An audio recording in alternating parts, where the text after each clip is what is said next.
If you've ever wanted to start an Airbnb business and massively accelerate your cash flow, but felt stuck because you're unsure on how to leverage your funds and assets for maximum return, don't own a property, have limited funds, or you don't even know where to begin, well, this video is for you. A few years ago, I was flipping cars just to make ends meet. I knew I wanted financial freedom, but I had no idea how I was going to get there. That's when I stumbled across Airbnb Arbitrage, a way to make money from properties without owning them. I still believe in buying properties, but this method actually accelerates the wealth building process. Fast forward to today, I built several multi-million-dollar short-term rental businesses, launched over 500 Airbnbs, and helped thousands of people to replicate the same system. What you're about to watch is the full replay of my private 3-day Airbnb challenge. This is the exact framework that I teach inside my private mentorship, and it's helped total beginners go from nothing to 6 figures and beyond. So if you're serious about creating time and location freedom through Airbnb, grab a notebook, cut the distractions, and let's get into it. Well, a huge welcome everyone to our challenge kicking off 2025. We are here to make it happen, bringing massive value. But we're going to talk tonight about how to build a 6-figure Airbnb business that practically runs itself in the next 90 days. And the real key here is we're going to teach you how to do this without even having to own a property, which is a game changer. And I don't know if that's a new concept for many of you, or you're familiar with rent-to-rent and arbitrage. We have put together a workbook for you. We want this to be impactful. We're not just trying to give surface information as we go through this challenge. We want to go deep. We want to provide value. We want to set people up to win. So if you can click the link that's going to be dropped into the chat right now, you will be redirected to go to our my Instagram page, and you can message me. If you've not already got this workbook, you can message me the word workbook, just the word workbook, in a DM on Instagram, and you will be automatically sent the workbook for the challenge. Okay, so over the next 3 days, you're going to learn the entire process of how to build a thriving 6-figure short-term rental business that practically runs itself. And we're going to teach you how to do this without having to invest life savings, and how to do it without owning a single property. Super powerful principle. It is a way to grow huge cash flow without massive down payments, and to be able to replicate it and repeat it over and over again with relatively limited capital. So we're going to teach you how to identify gold mine Airbnb locations, even in saturated markets. Everyone talks about saturation. I'm going to debunk the concept of saturation in the Airbnb market. We're going to teach you how to analyze potential properties like seasoned pros, so you can pick winners and not money pits. The reality is, it's of course possible to lose money on an Airbnb property if you do not do it the right way. So we want to lay out the roadmap for you. We're going to teach you how to negotiate and talk through the opportunity with landlords and with agents, so you can get your first yes, even if you don't have previous experience in the real estate game. When I started this business, I had 0 real estate experience. I'd purchased a property, and I built a property on some land. And so I had a little bit of experience from that side of things, but in terms of pitching agents and understanding the rental market, 0 experience. So I was just like many of you will be tonight. We're going to teach you how to secure properties with little to 0 money down. This is going to be very important because there are multiple strategies where you can either leverage other people's money, or you can use strategies that will allow you to partner with other people to reduce the amount of capital that's required. My wife and I got started with almost nothing to our name. We had very limited funds, and we're able to scale to hundreds of properties within a few years, and we mainly leverage creative strategies and other people's money. Next up, we're going to teach you how to optimize your listings to maximize your profits in the Airbnb game. It's very, very important to understand how you can max out the occupancy and the pricing in your Airbnb properties, and that's going to be a game changer. We're going to talk through how you can automate your entire portfolio, systems and processes. It might sound like a boring phrase, but this is the key to buying you freedom, guys, because as you launch your properties, the key to not being a slave to your business, maybe you feel like a slave to your job right now. We don't want you to switch that and become a slave to your business. So the key to being able to really run a slick business that runs without heavy involvement, maybe 5 to 10 hours a week of your time, is systems and process. So we're going to go through that in detail. How this is going to be broken down across the 3 days. Day 1, mindset mastery and golden location selection. So how to think like an Airbnb mogul, to think big, to get it right so that it's scalable, and uncover hidden rental hotspots, which is going to be very powerful for all of you and set the foundation for the rest of the challenge. Day 2, we're going to talk through these zero-down funding strategies, how to build your short-term rental empire leveraging other people's money. And on day 3, we're going to be talking through how to secure your first Airbnb yes, the powerful pitching strategies and pitching framework that's going to help you to close deals so you can secure your first Airbnb. You do not have a business, guys, until you learn how to pitch to agents and landlords and get deals over the line. What we're going to cover today, the counterintuitive mindset that transformed me from financially struggling pastor. I was a church pastor earning a limited salary. I love my job, but I've transitioned from that. Over the last 5 years, I've collected $25 million in Airbnb bookings, and that's been a game changer. It's totally transformed our life. I still consider myself, someone that's here to have impact. So I've not departed from the purpose that I felt I've always had, and that's that's the journey that we want to help so many people go on. Is however life looks right now, however challenging it might feel, we want to help you transition to a new level. We're going to teach you the golden location formula, and this golden location formula will show you the steps that you need to take to find profitable Airbnb locations, and to take that information and to analyze it in a proper analysis tool so that you can essentially know whether you're going to be profitable or unprofitable on the given property. We're going to show you how the journey of taking a step into the unknown and maxing out my lending capacity, a few thousand of my own money, a few thousand of personal loans, and that's how I got started with the business. I had a lack of funds, but that lack of funds ended up becoming my superpower. And we're going to show you the 10-minute location analysis method that beats professional real estate firms at their own game. Finally, we're going to teach you how to reverse engineer the ideal Airbnb business based on your target income. We're going to talk today about the freedom number. We're going to talk tomorrow about the freedom number that you are targeting. And we're going to show you very quickly how you can understand what level of scale you need to hit in your business to be able to maximize your goal and your target that's going to bring you freedom. Okay, on day 2, just to give you a taste of what's to come, we're going to teach you why traditional startup capital could be the thing that's holding you back from really growing your short-term rental business, and funding strategies that can 10x your effectiveness.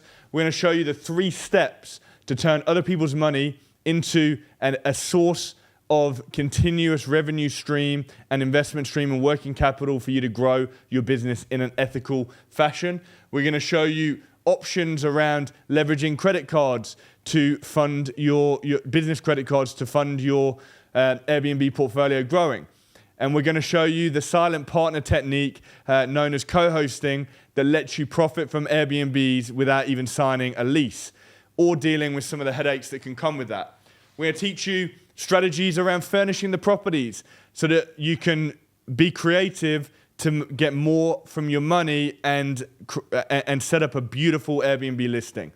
And then we're going to be doing live case studies across each of the days, which are going to be really powerful so you can get insights into people's journeys. Finally, on the last day, we're going to cover the rapid rental roadmap that transforms Airbnb, aspiring Airbnb entrepreneurs from a place of just thinking and dreaming about building this business into successful hosts as fast as possible. So you can secure your first property, create a brilliant listing, and start getting the property booked as quickly as possible. A big one, we're going to show you how you can leverage the Landlord pitching framework that we use to get deals done. It's secured us hundreds of properties, and all of our clients have secured thousands of properties with this technique.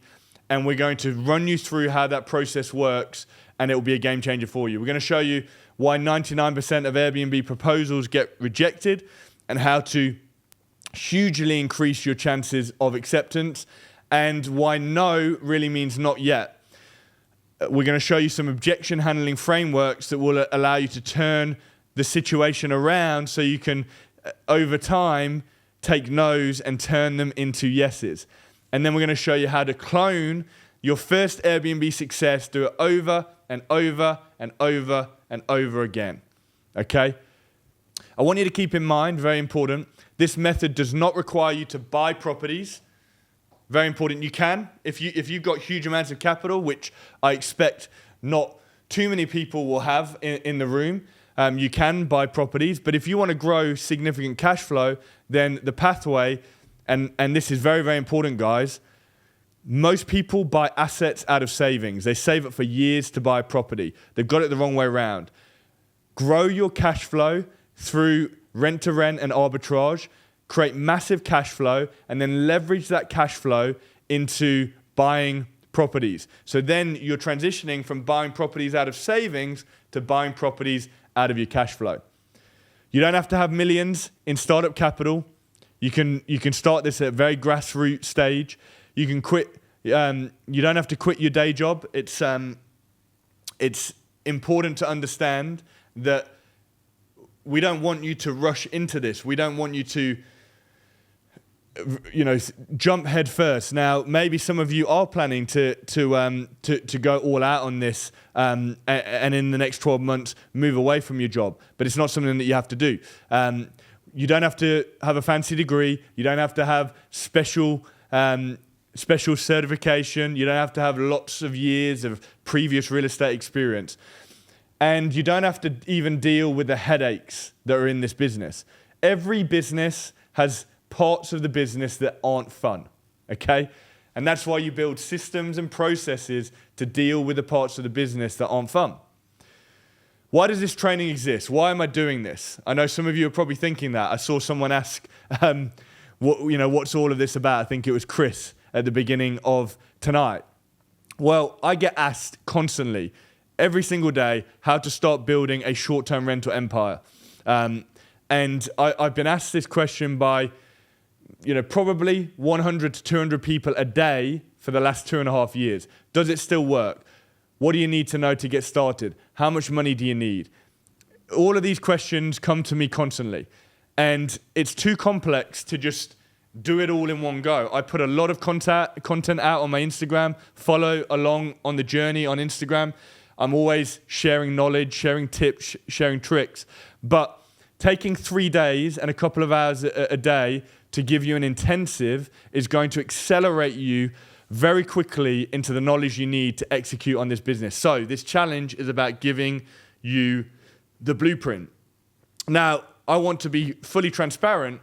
We, of course, are going to give you an opportunity to work with us more closely at the end of this challenge and throughout this challenge, because the business has complexities, and there are many of you that are going to want additional help and additional support.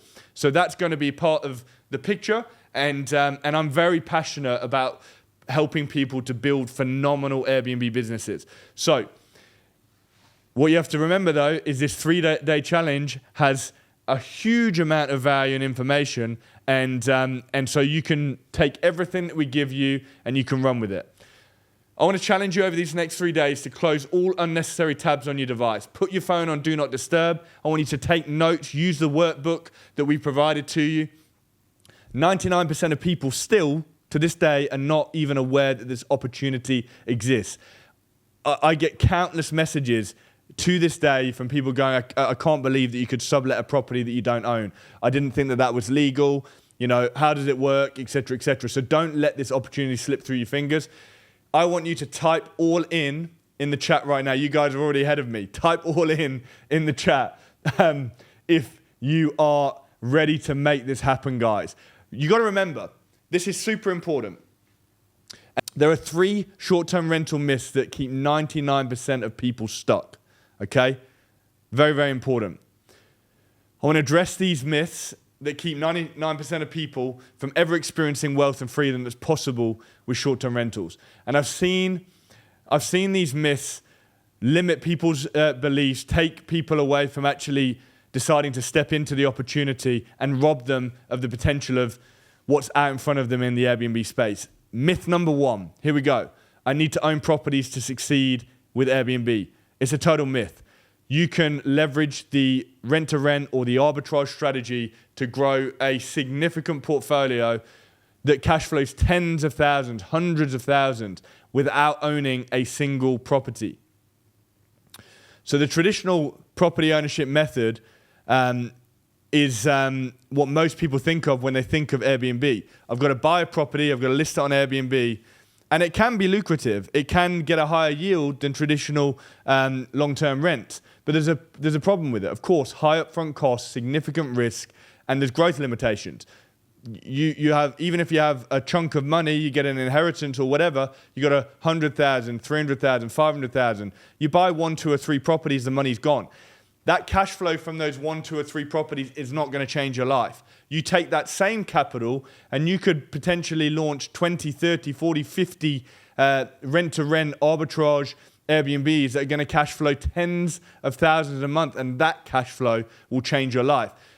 That's the first method. The second method is the silent partner technique. We're going to unpack this more later on, but this is basically property management without ownership. So you're doing a revenue share with a owner of a property. So you don't take the lease, you basically take control of the property, you run it as an Airbnb, and you charge a 15, 20, 25% revenue share. So the issue with this is you're limited by the number of owners, and you're splitting the profits. When you control the property and it's your own rent-to-rent, you get all of the lion's share of the profits, okay? So method number 3, the rapid rental replication system. This is where it's at, guys. The co-hosting silent partner technique can play a part, especially if you're limited on funds, but you want to be growing a rent-to-rent arbitrage portfolio. This is when you can scale to massive effect, leverage other people's properties with little to zero capital investment, and it's very scalable, guys. And this is going to be what achieves the true financial freedom and buying your time back so that you can do what you want to do on your terms, under your determination, your control. It's a game changer. So how does it work? It's a step-by-step system for capitalizing on this model of arbitrage or rent-to-rent service accommodation. I like to call it the rapid rental replication model because it sounds cool, triple R alliteration, and it's about repeating a scalable process. You rent a property from a landlord, you then lease it out on short-term rental platforms like Airbnb and Booking.com, and you profit from the additional margins you create. So you rent the property from the landlord, you lease it out, and then you profit from the margin you create. It's very simple, but it can be absolutely life-changing. So, quick, simple scenario. You take on a property and you charge $200 a night. You get 24 nights booked, 80% occupancy. That's very achievable if you follow our roadmap. That will create $4,800 in monthly gross revenue. The rent is $2,000 a month. You pay that to the landlord. You're left with $2,800 of gross profit. Then you've got your energy, your cleaning, your Wi-Fi, your water, your local tax. That is another $1,400. you are left with a net profit of $1,400. So $1,400, for some of you, that's going to have a big impact. For some of you, you need to take it further than that for it to be truly life transforming. When you leverage the rapid rental replication system that you're going to learn about over these next few days, it becomes scalable in a way that you could only dream of. Every few months, you can use the cash flow that you're generating from properties to add even more properties, and it compounds and it snowballs. And let me show you what it can look like. 5 properties, $7,000 potential of net cash flow per month. 10 properties, $14,000. 20 properties, $28,000 of cash flow. 50 properties, $70,000 a month in cash flow. Take a look at those numbers, guys. Attach some belief to one of those numbers and go, that's going to be me. The best part is once you've done it once, you can repeat it over and over again. You can do it twice, 5 times, 10 times, 50 times, 100 times. And that's how I've managed to launch over 500 short-term rentals in 4 different continents, guys. And we're going to talk about how you can do this further afield remotely later on. The only problem is most people lack effective approach and scaling systems to truly make this business work. So over the next 3 days, I'll be revealing everything I've learned over the past 4 years so you can replicate this system. Myth number 2, the myth of I need years of real estate or hospitality experience. I want you to think about this for a moment. Have you ever stayed at an Airbnb, tidied up your home, or used an app on your smartphone?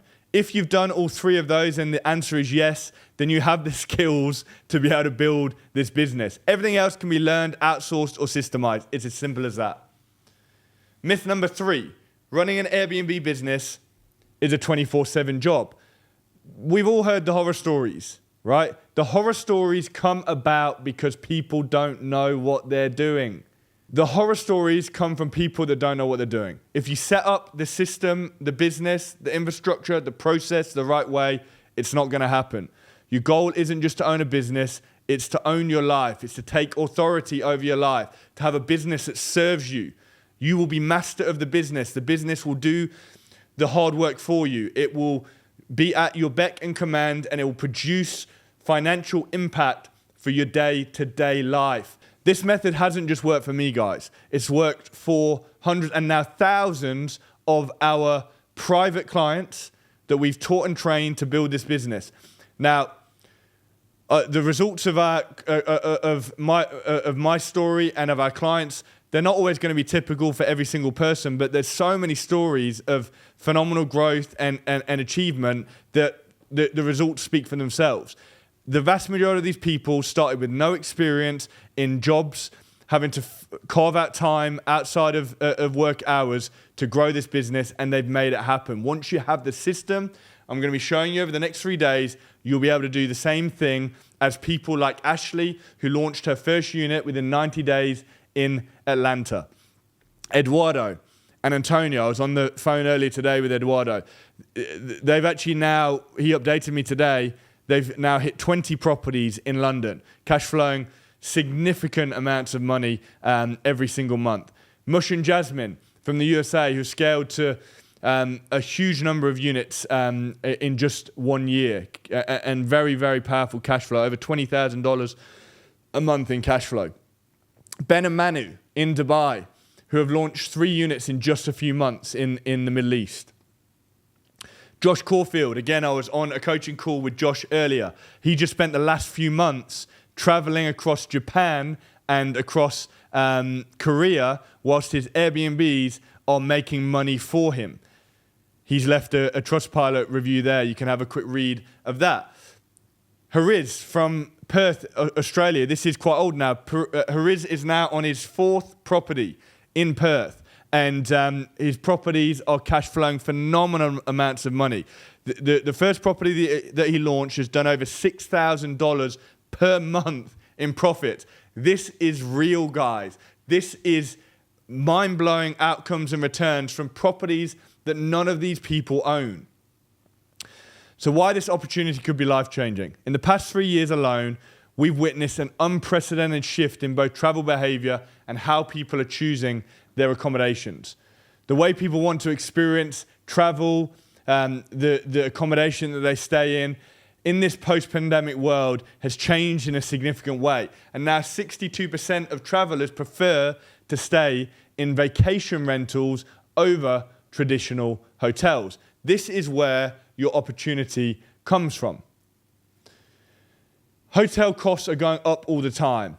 There's a desire for more space, a living room, as well as, rather than just a room, a little kitchenette or a full kitchen, much larger homes to stay in with your family. Travelers are turning to short-term rentals for this solution, for these solutions. Now, the model is revolutionizing the industry, and the one-size-fits-all accommodation isn't meeting the needs of travelers anymore. There's a clip here from an article. Travelers are more inclined toward vacation rental properties than hotels, as these properties are more affordable, offer a greater level of comfort and privacy than hotels, and they provide kids and pet-friendly accommodation. You can read through the rest of that excerpt, but ultimately the point is clear that there is a huge shift towards Airbnbs. And when I show you the data analysis later that we use to look at market research, you will see that there is an increase in positive numbers as more and more people turn to short-term rentals. It's not just a trend, it's the biggest shift in the hospitality industry pretty much the world's ever seen. It's a $111 billion opportunity. I'm making these things clear so you can see that this isn't just a side hustle business. This is a business that you can build over the next decade that will be life transforming for you and your family. According to the GVR, the global vacation rental market is projected to reach that $111 billion mark by 2030. It's growing every single year, year in, year out. And this is creating millionaires. Many, many millionaires are being created in this space. Are you going to be the next millionaire, guys? It's not actually just a pipe dream. This can be accomplished. This can really be achieved. And in this market, where else can you confidently deploy your time, energy, and capital? There's opportunities out there. There are many different opportunities out there. There's been a huge growth in, obviously, crypto and that whole space. But you've got to remember, crypto, stocks, traditional real estate, they are not giving high cash flow payouts on a monthly basis, month in, month out. You guys have all made it very clear. You need cash flow. Okay, Bitcoin. There's, I'm sure, very much growth ahead for Bitcoin. But does it pay you cash flow on a monthly basis? No. So how's it going to impact your day-to-day life? Yes, you might get a payday one day in the future, but it's not impacting your day-to-day life. We need that immediate passive cash flow now. So in the age of online gurus and self-proclaimed experts, it seems like everyone's selling the secret. I get it, guys. I've got hundreds of thousands of followers on Instagram, but there's many other people that also are selling courses and the get-rich-quick scheme. Firstly, this is not a get-rich-quick scheme. This requires effort. This requires planning. This requires proper execution. But if you do it right, it can be a game changer. Secondly, there's many people out there that are teaching on this, but they haven't walked the walk. Talking the talk, but haven't walked the walk. You've got to be on the front lines. I am still on the front lines of launching properties, doing viewings myself. We've just taken on new properties in California. You're going to meet my partner later on in more detail, and we'll talk about that. In Australia, we're taking on new properties. There's a property being fitted out as we speak in Scarborough, which is near the beach in Perth. This is something that I'm on the front lines on. So my knowledge is current. It's here and now. It's up to date. It's fresh. It's innovative. It's right on the front lines. And it's the exact system that I've used to collect over $25 million in bookings. So over the next 3 days, I want you to treat this challenge like your life depends on it, guys. Because in many ways it does. Your life depends on this. If you don't change something, you are going to stay exactly where you are right now. Does anyone want to stay where you are right now? I don't think you'd be in this room tonight if you wanted to stay where you are right now. So it all hinges on what I'm about to share with you.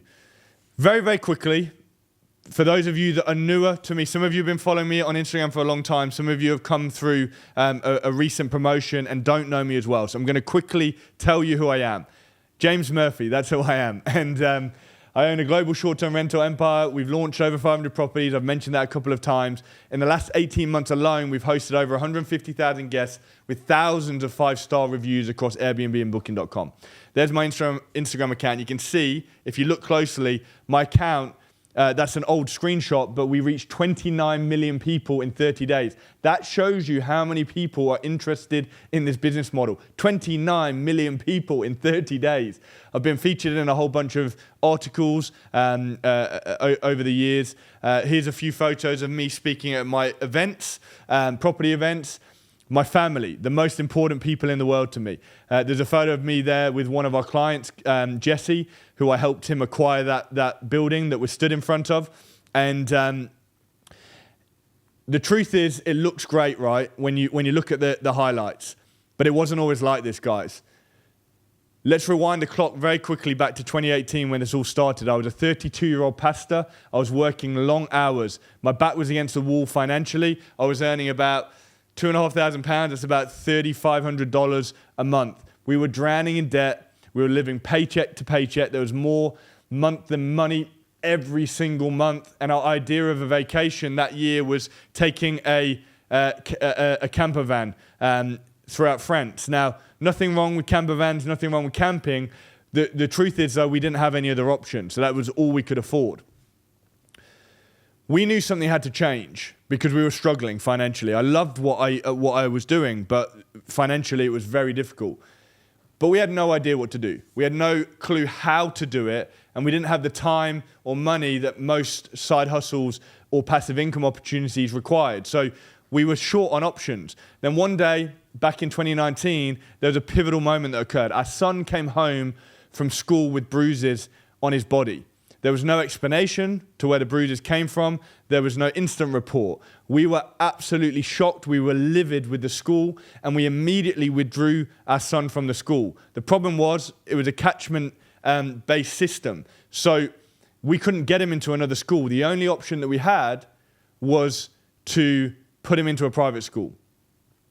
The problem with putting him into private school is we couldn't afford the private school fees. But I had a conviction in that moment that I had to step into the unknown, put my son in that private school, put my back against the wall, and fight for the survival of my family. And that was a turning point because I had no choice but to make this business happen.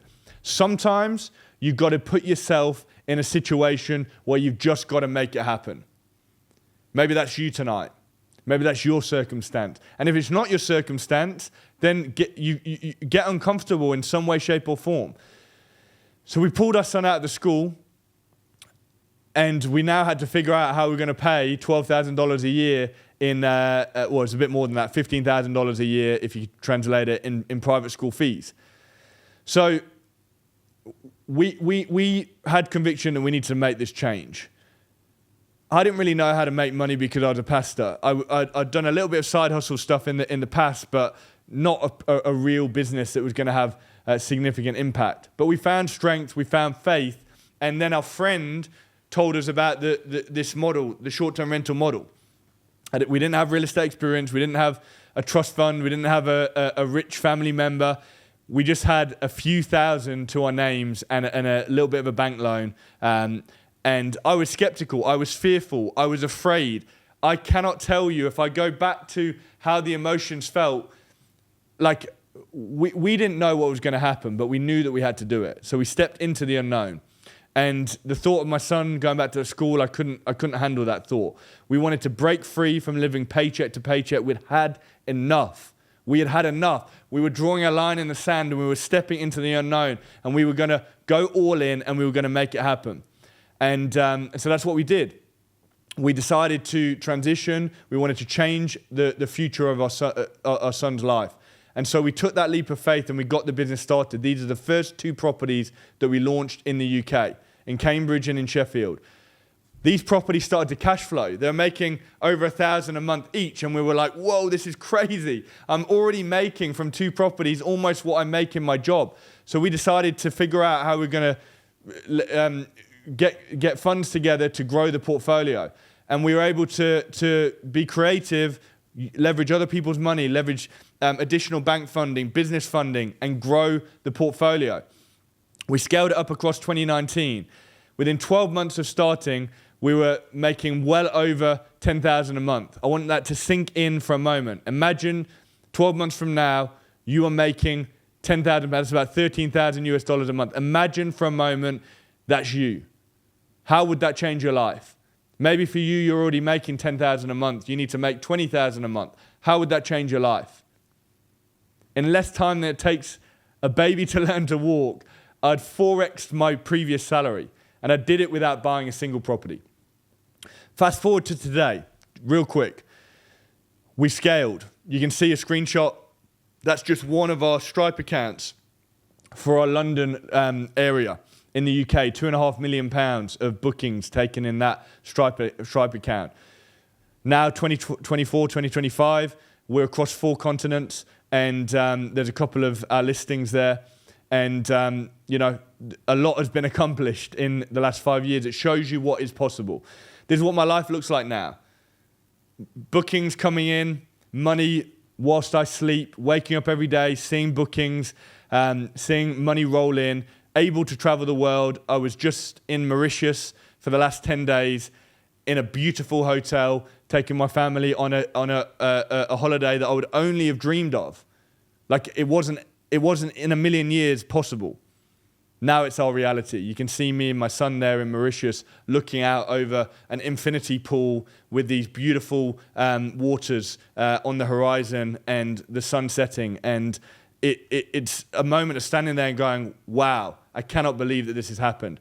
I've got complete control over my time, travel the world freely. I choose the work hours that I do on a daily basis. I'm the captain of my own destiny. I spend time with my kids. I tuck them into bed. I drop them off at school.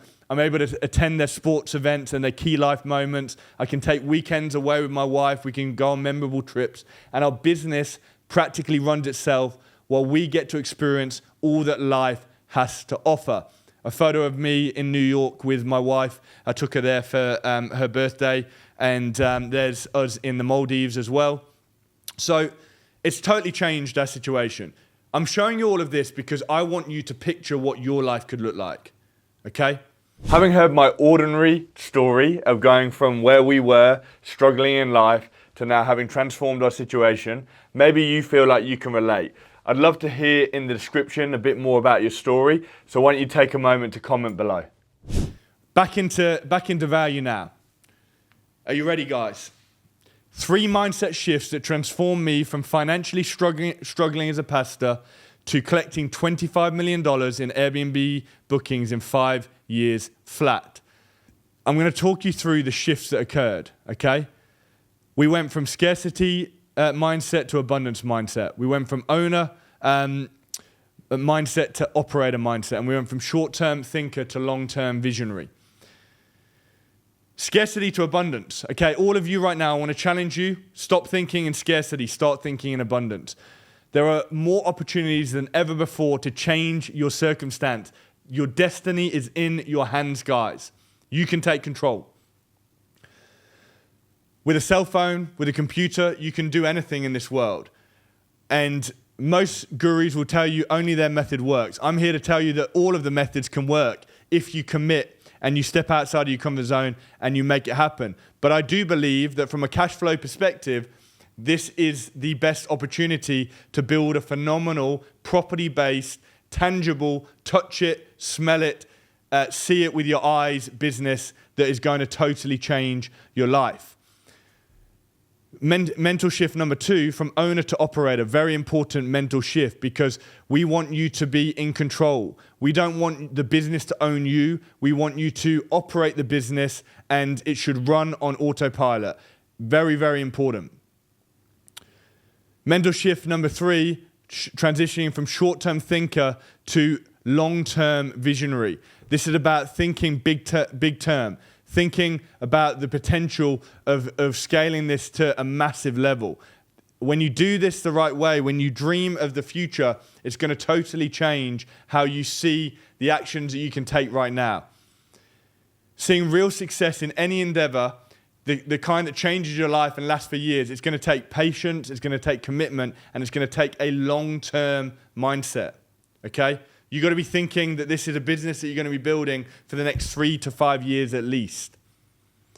And now that I've laid that foundation for you, let's dive into how to find the Airbnb hotspots, okay? This is about to get serious now. We're going to be talking through how to find golden Airbnb locations. I'm going to do some live demonstrations of how to find the numbers on properties in a given city and how to take the numbers in that given city and put it into an analysis tool. I'm going to show you how to do that. We're going to give you a gift. Remember, we're going to give you a gift. You've got to stay with us, guys, because there's a very significant gift coming your way. Not far away. Golden location formula has 3 components: data-driven analysis, trend spotting, and profitability prediction. So we're going to break this down. The strategies I'm going to share with you are going to help you to uncover Airbnb platinum properties, gems in the industry. And that's going to be the foundation of you building a very scalable business. The first part to this is you've got to identify your harvest region. Okay, what do I mean by harvest region? Just like a farmer scattering seed, you need good soil for your business to grow. So you've got to find the right area that's good soil for the business to grow. If an area is teeming with potential for short-term rentals, that's the area that you need to be in. There's a big question that many people ask me: should I have more than one harvest area? You should have at least 2 or 3, okay? Because we want you to grow this business into multiple areas so that you can balance your portfolio. Maybe one area is more seasonal, one area is more year-round.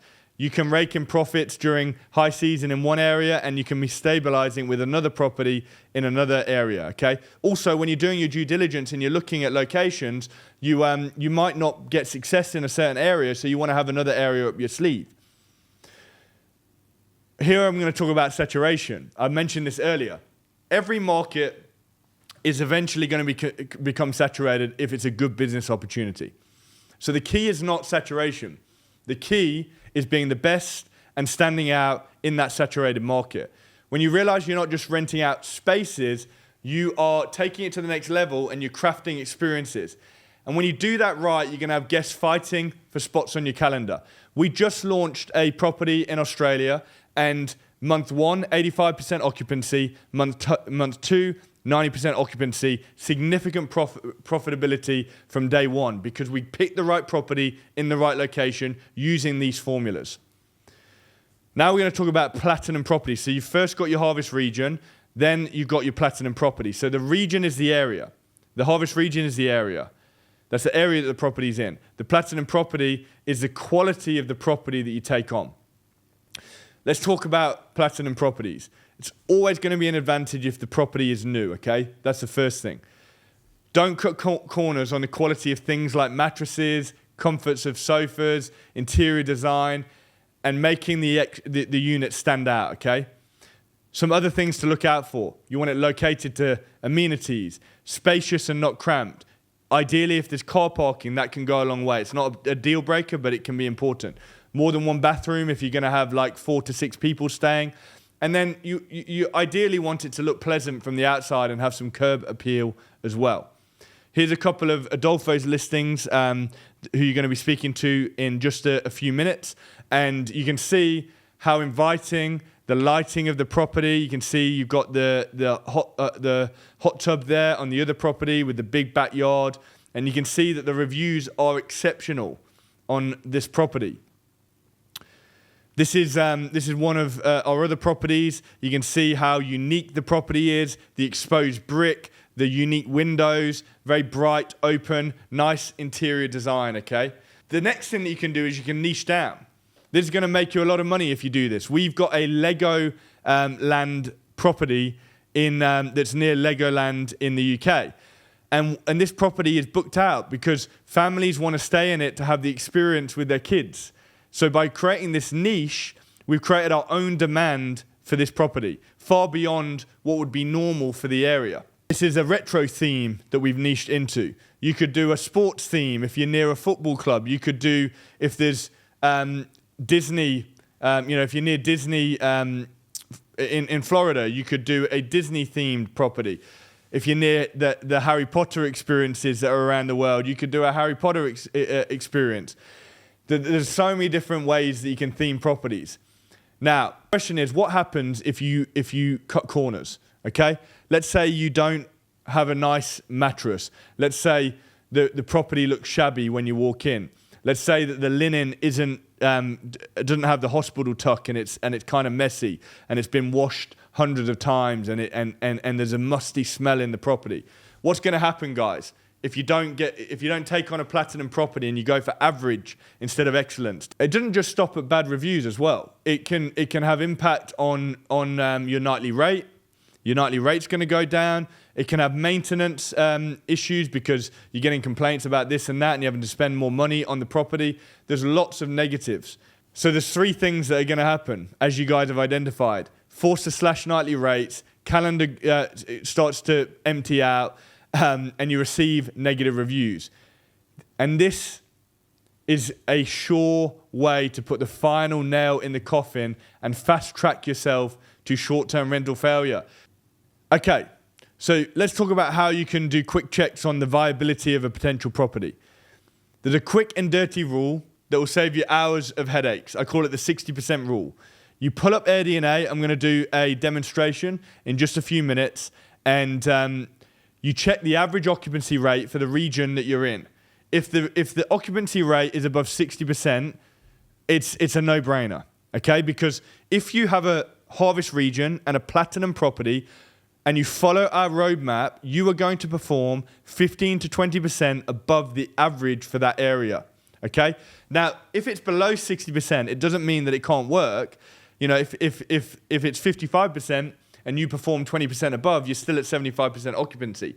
If it's below 40% occupancy, you're starting to get into questionable territory, okay? It's not that it's impossible to be profitable in that area. You just got to make sure you dive deeper into the data to see if there's a niche opportunity in that low occupancy area. So let me show you exactly how this works in real time. You've got to look at the average nightly rate, and you've got to check whether the nightly rate is 7.5 to 10% of the rent for the month. So I'll keep this super simple. If the rent's $1,000, the nightly rate that you charge must be as close to 10% as possible, so $100 a night. It can be as low as 7.5%, which would be $75 of the monthly rent per night on the nightly rate. So 7.5 to 10% of the monthly rate as your daily nightly rate, okay? If you deep dive into AirDNA, you can get much more specific on this, okay? So I'm going to show you how that's done right now with a live demonstration, an area of London as well. So in Chicago, there are 16,500 listings, okay? The annual revenue in Chicago is up by 18%. The average daily rate's up by 12%. The occupancy rate's up by 6%, right? And on top of that, there's been 8% more listings from the same time last year.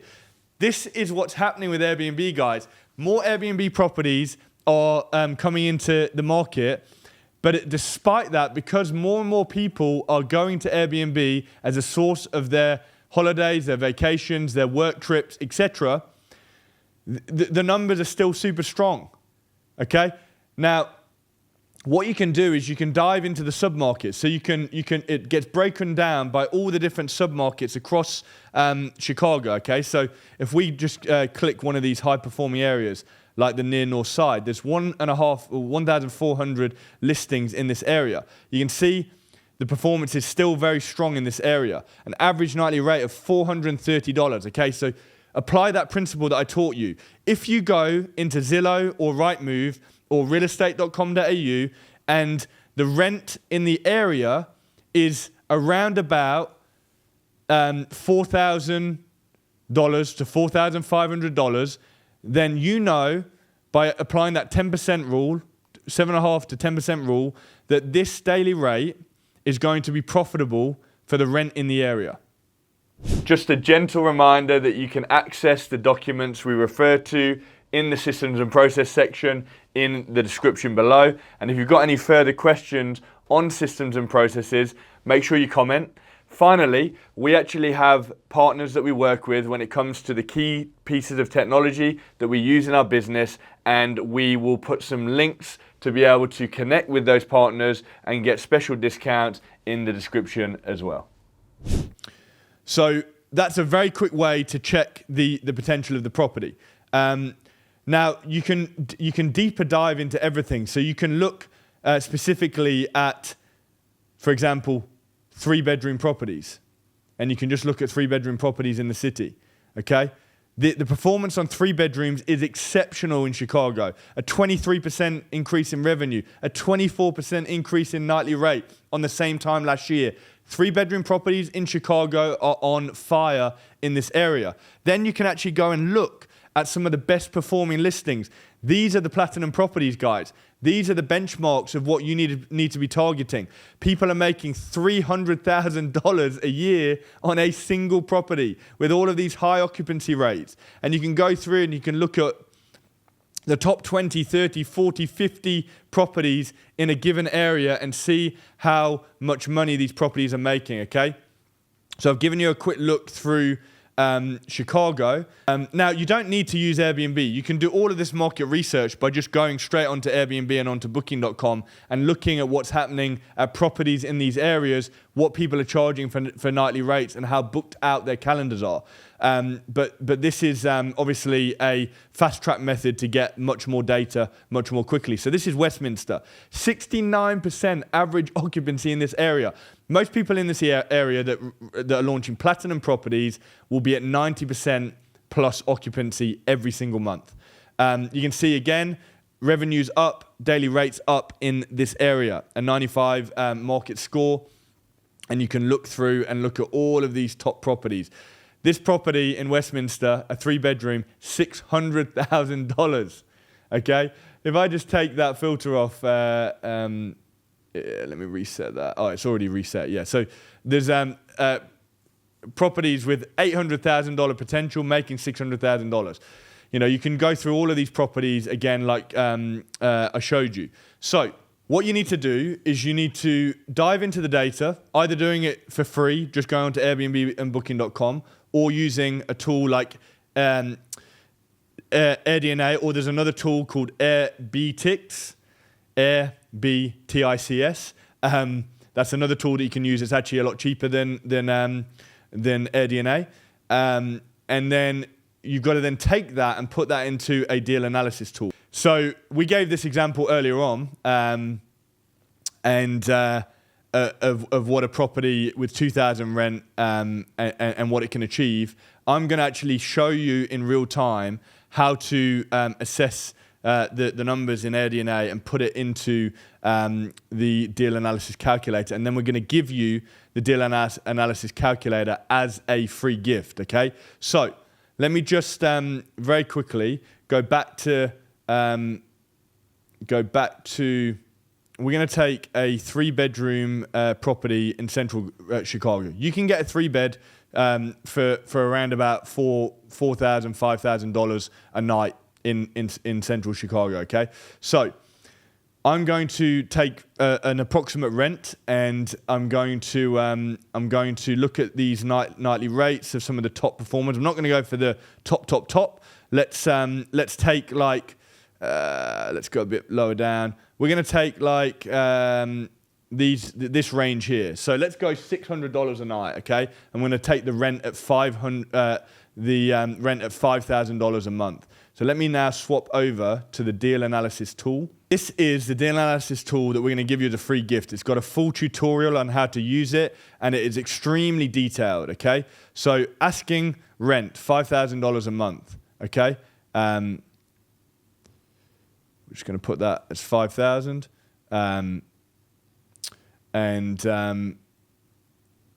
Here you've got upfront costs. We're going to leave that out of the picture here.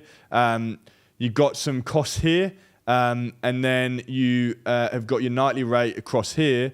and I said that we were going to go for, let's go for 600 as an average, and then just drag this across all the way, and that changes the nightly rate to $600 for every single month of the year, just to keep it simple. You can customize it. You can make it $450 for January, $700 for the high season, whatever you want it to be. And then you can customize the occupancy, so you can change the occupancy for each month as well. Every blue field is a customizable field. So this is a bit of a flow, low occupancy in January, high occupancy throughout May to kind of September period, and then it drops back down a little bit. You put your monthly costs in here. We're going to increase the cleaning to let's say like $750, because it's going to be quite a high quality property. And let's increase the utilities to $300 a month for a 3-bed apartment. And there's internet and all the rest of it. Now, it actually loses money on a couple of months, right? But overall, very, very quick analysis, but this property makes $32,000 a year in profit, which is about just over $2,500 a month in profit. So there you go, $2,683 per month. So you can use this tool, and we are about to give this to you as a free gift. So there's other strategies that you can use to determine the viability for a short-term rental. One of the big questions you should ask is, are there hotels in the area? If there are hotels in the area, then you know that they've done a viability and feasibility study before they launch that hotel to make sure that it would be a profitable location. So if there is a hotel in the area, they've kind of done the due diligence for you. You can actually phone the hotel or go and visit the hotel and strike up a relationship with the front desk, and then just casually ask them, oh, how's the occupancy at this time of year? Oh, and what's it like in June? And what's it like in December? When's the low point? And you'll be able to find out a lot of information if you do that right, and you can figure out how busy the hotels are. And I think you'll be very surprised at how high occupancy these hotels can be. You want to look into how many corporate head offices, business parks, hospitals, development and construction sites are in the area. How many major events are in the calendar year. A handful of major events can, every major event that happens in an area where there's Airbnbs is going to pretty much make that month profitable, because the nightly rate will be so high during that event that it's going to push up the profitability of the month. And if you have 3 or 4 months with big events in a calendar year, that's going to be massive for the overall profitability of the properties. An example of this is I've had a lot of properties in an area called Sheffield, a major university city. And in that intake month, we make huge profits because there's so many overseas students that are moving into the area and need Airbnbs temporarily. So let's talk about how you find a high quality platinum property online, okay? You've got to use the national property website. So in the UK, that's Rightmove or Zoopla. In the US, it's Zillow. You can use sites like Craigslist or Facebook Marketplace as well. Not as mainstream, but there's opportunities there. And then in the UAE, Beirut Property Finder. In Australia, realestate.com.au. There's a national property finder website for every country in the world. So use that main website as the main place that you do your searches. Now, what you need to do is you need to decide whether you're going to target newer properties or renovated properties, or if you want to go for something a little bit more tired, that maybe you're going to get a lower rent and maybe get a rent-free period, because you'll be able to pitch to the landlord that you're going to do a little bit of an uplift on the property. And this is going to determine what you search for and what you don't search for. Then you want to put in the keyword search. So if you're looking for new or refurb properties, you're going to put that into the keyword search. It's going to bring up newer properties. If you want a property with a pool, you need to put pool into the keyword search. If you want a property with a certain amenity, you need to put that into the keyword search. Then you want to align the rent against the research that you've done. So is there a 2 to 3 times revenue rent to revenue multiplier? So when you put it into the deal analysis calculator, if the rent's $2,000 a month, Will the revenue produce 4,000 to 6,000 a month in revenue? That's a 2 to 3 times rent to revenue multiplier. That's a quick way to see the profitability, but the deal analysis tool will tell you the margin anyway.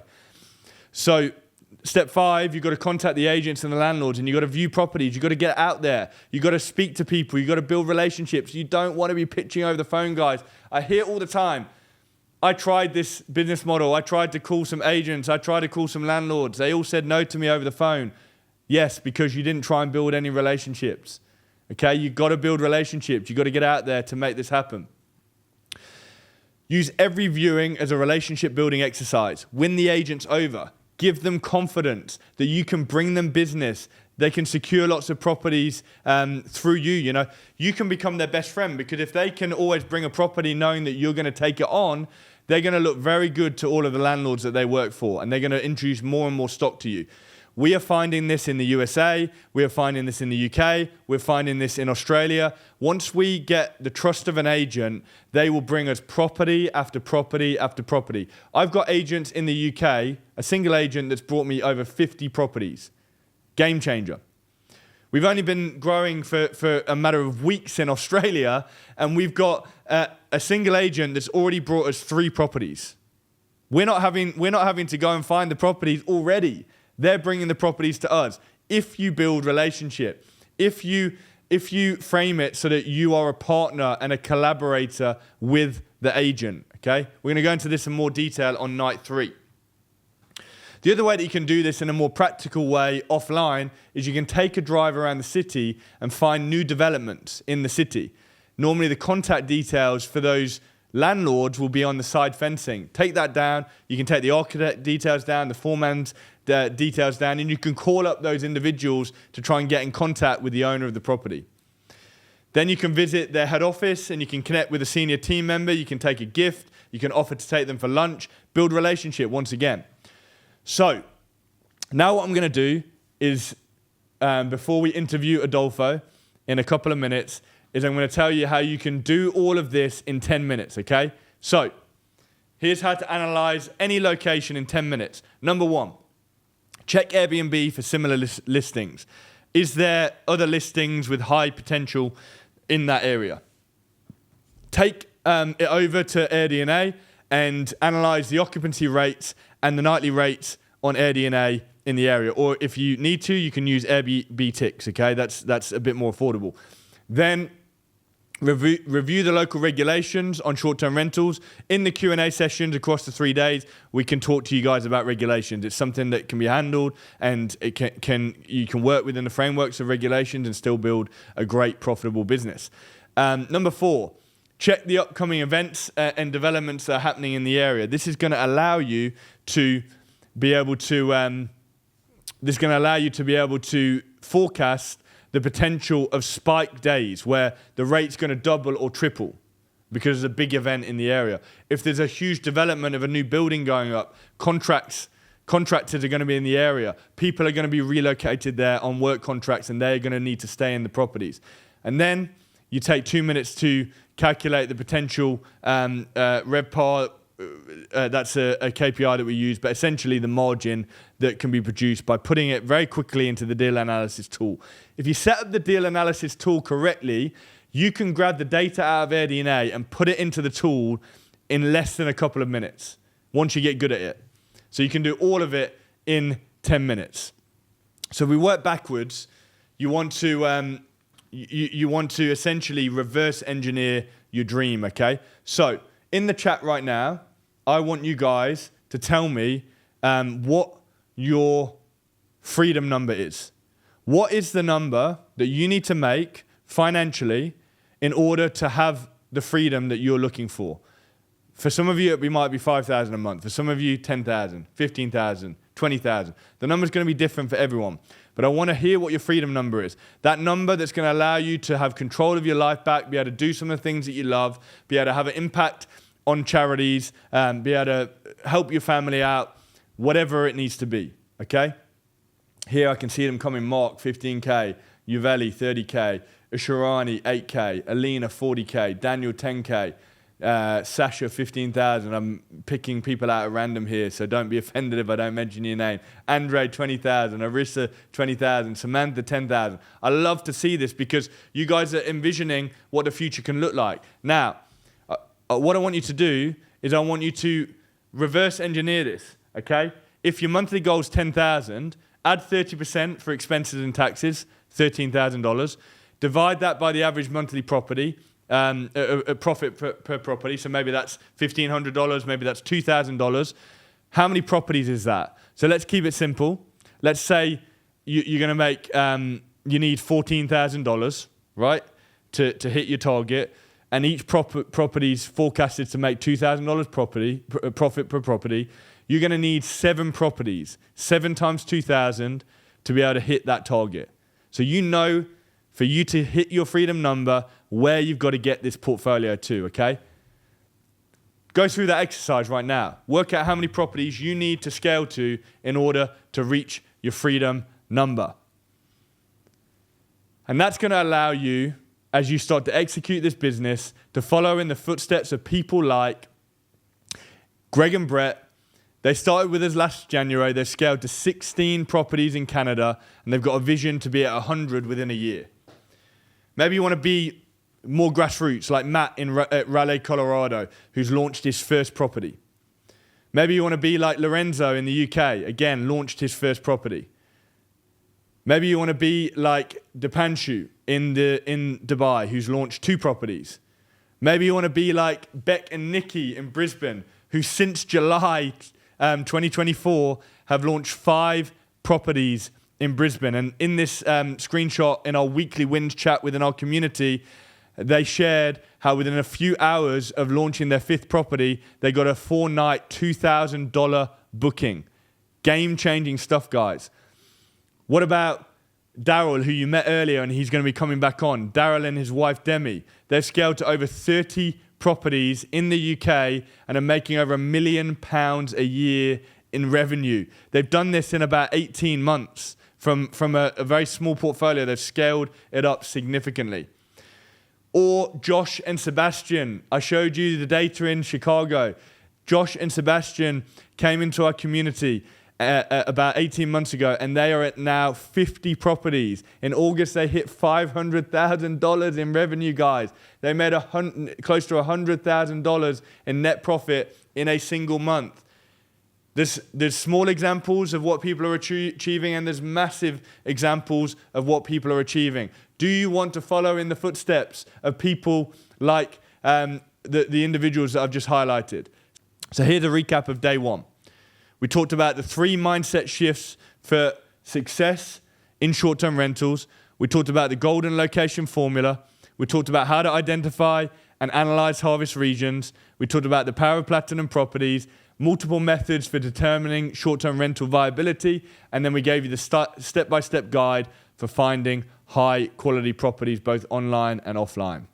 So we've just finished the end of day 1. Hopefully you found this valuable, and make sure you stick with us because the value is only going to continue. If you've not done so already, go over to my Instagram and follow me on Instagram as well. There's loads of tips and tricks and value and content getting put out all the time on Instagram as well. Looking forward to seeing what you can learn in day 2.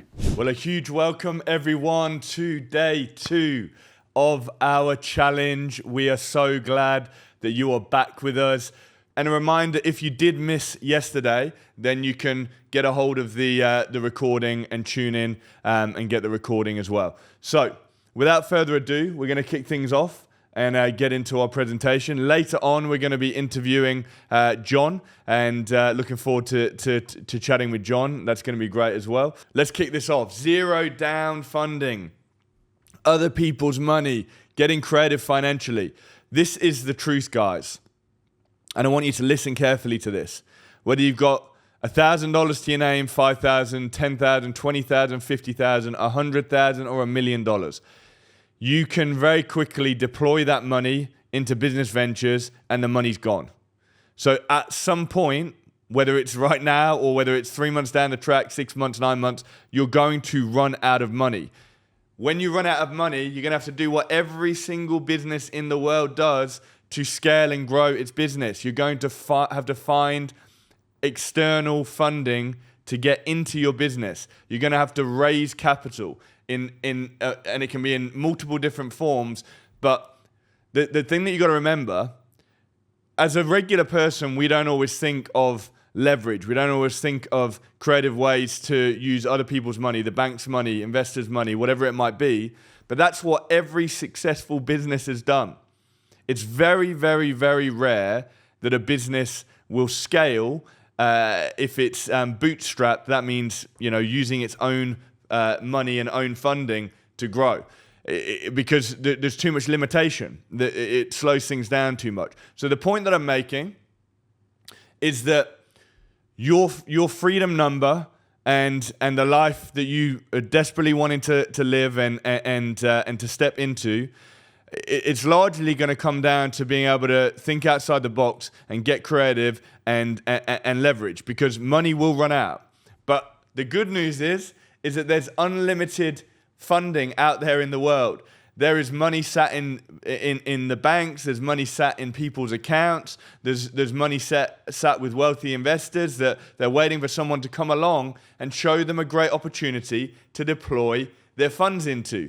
And once you're trained up, once you understand the keys to this business, you are a powerful vessel to receive that funding.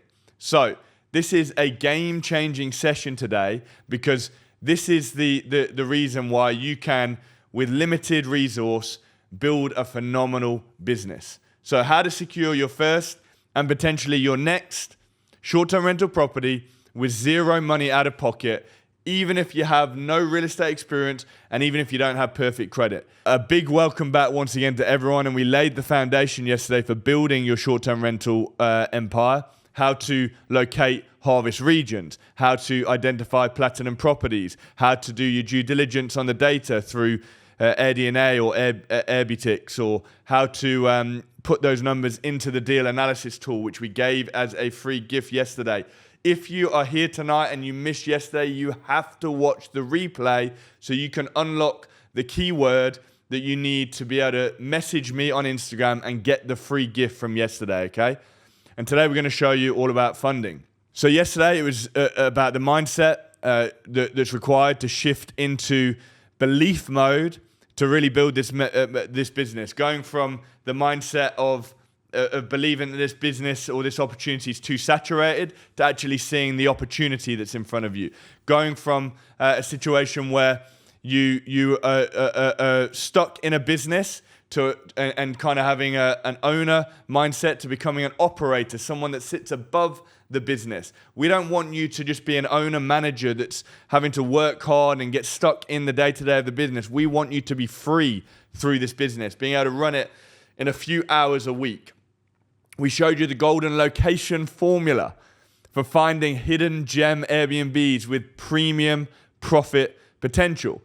And then we went through that quick fire 10-minute analysis method, 5 or 6 steps where you can quickly identify a high quality property in a short period of time. We talked through how you can figure out your freedom number and then reverse engineer that freedom number by working out a rough average profit per property and how many properties you need to reach in your portfolio to hit that freedom number. And then we went in detail through the rapid rental replication system, which is essentially leveraging properties that you don't own so you can build massive cash flow, so you're able to buy assets out of cash flow instead of spending years saving to buy the assets. Turn it on its head, grow your cash flow, and build your wealth. That is what it's all about, guys. That's what we're hitting, and that's what we're targeting, and that's what we're going after. So we asked you to do some homework, just a reminder on this, to identify 3 to 5 potential harvest regions using the techniques we discussed yesterday. It's in the workbook. You can fill the workbook out. We asked you to perform a viability analysis on each region using AirDNA or going through the manual method of assessing Airbnb and Booking.com. And then make a list of 10 potential platinum properties in your chosen region. And then we asked you to post that homework onto Facebook. So just a reminder, if you've not had a chance to do that, set some time aside in the aftermath of this challenge to go through the process of completing these homeworks. Action leads to outcomes, guys. If you take this seriously and you put time aside and you actually get this homework done, you are creating a micro habit that is stepping you towards being a creator, being a producer, being someone that gets outcomes and gets results. You've got to have a dream, guys. But guess what? You've also got to have a plan. And a plan requires execution, okay? So we are going to be executioners, okay? We're going to be people that get it done. Today, we're going to be talking about the investor alchemy secret for funding your Airbnb empire. This stuff is real. We're seeing countless people within our community, our private community, put these principles into action and getting outcomes and results, funding their business's growth without using their own money.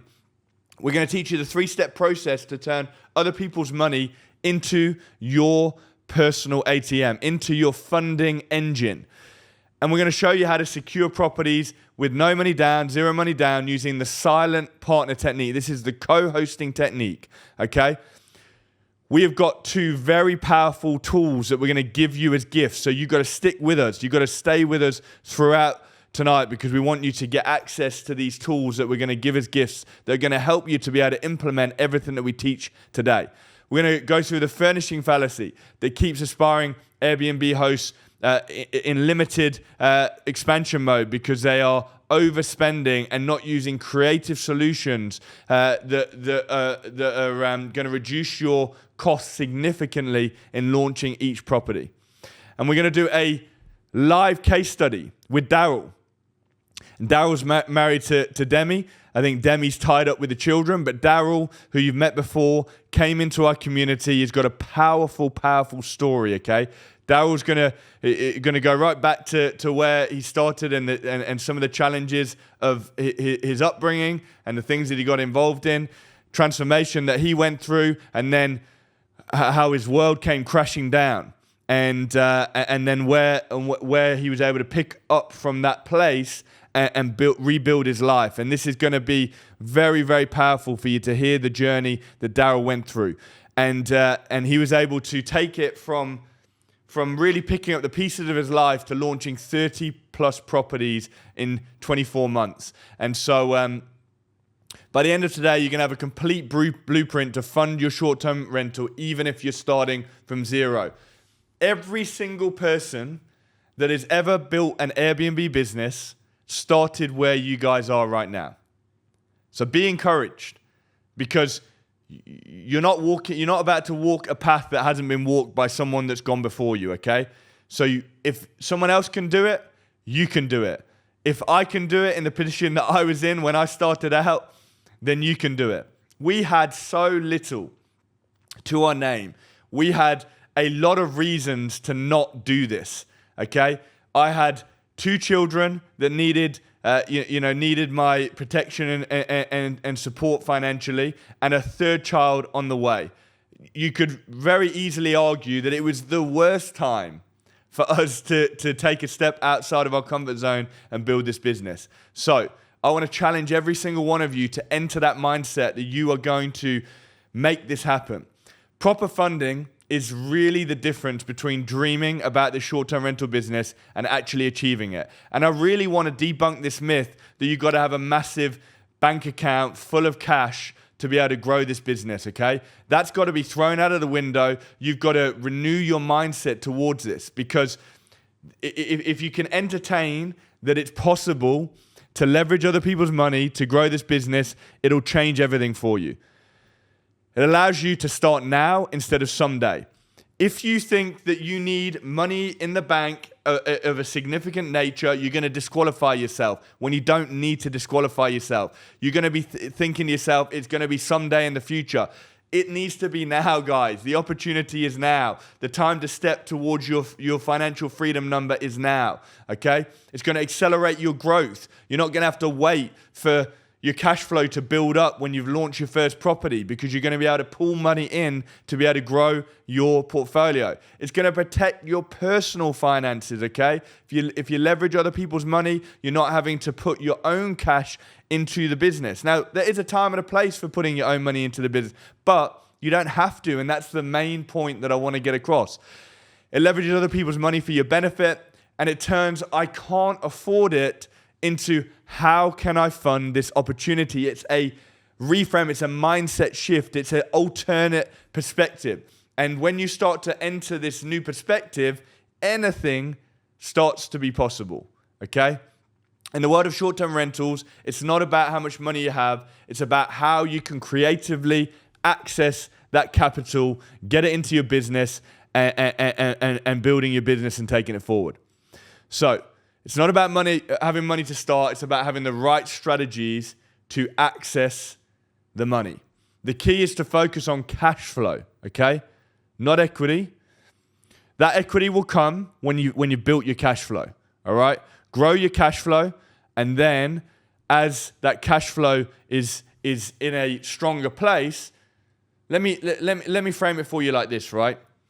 If you have got a cash flow of $10,000 a month coming into your account, maybe your expenses are $6,000-7,000 a month, right? So you've got a little bit left over. If you keep your expenses at the same level, let's say around $7,000, and you double your cash flow to $20,000 a month, you can put aside $10,000 a month every single month towards acquiring assets. If you grow your cash flow to $50,000 a month and you don't push up your lifestyle costs, you're going to be able to deploy $40,000 plus a month into acquiring assets. All of a sudden, it goes from taking 5 years, 10 years to acquire a property to being able to do it once a year, every 6 months, every 3 months, maybe even every single month could be possible. And also, once you understand how to leverage other people's money and you put it into principle in this business, maybe you can start to leverage other people's money to buy assets as well. So these principles are going to totally change how you see life, how you see building wealth. This is the truth. Those big buildings that you see across the USA, those big high-rise apartment blocks, those beautiful developments of luxury houses, they're all across the USA, all across the UK, all across Australia, all across the nations of the world. In fact, I was speaking to a guy in Pakistan earlier. He's a developer himself, and he's building 300 villas. Guess what, guys? Every single one of those developers, well, let's not say every single one, the vast majority of those developers have used other people's money to fund those buildings getting built. That's how you build massive wealth. And so please, please, please, guys, open up your mind to this concept. With the right funding strategy, property acquisition becomes the easy part, okay? Creative funding turns into, this is too expensive, this is out of my reach, to when can we start? Fortunes are made by those who know how to play the other people's money game, okay?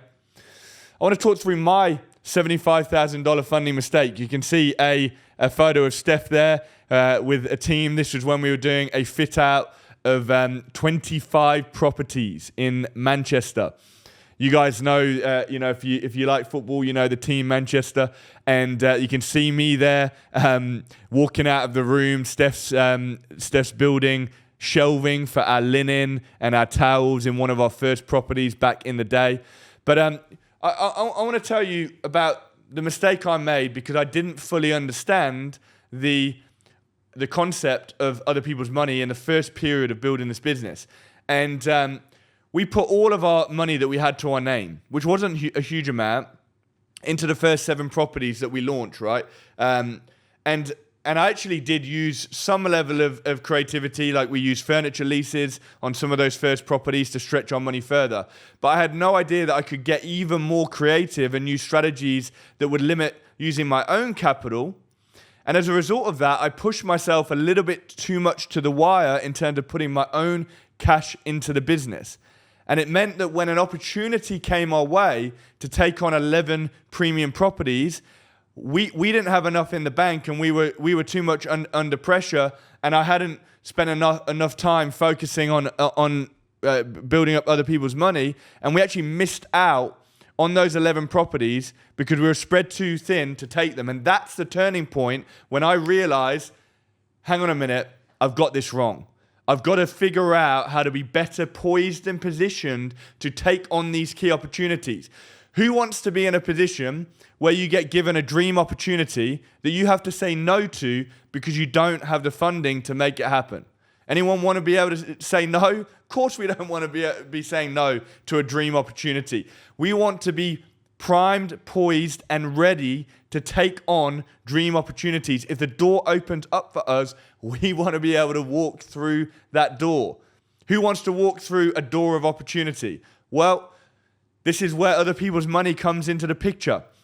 Think about raising other people's money from day one in this business is going to be a game changer from you. Had I been creative from the outset, I could have pushed further forward and had less stress because I would have had more liquidity, more buffer, more buying power, more clout, more confidence to take on opportunities.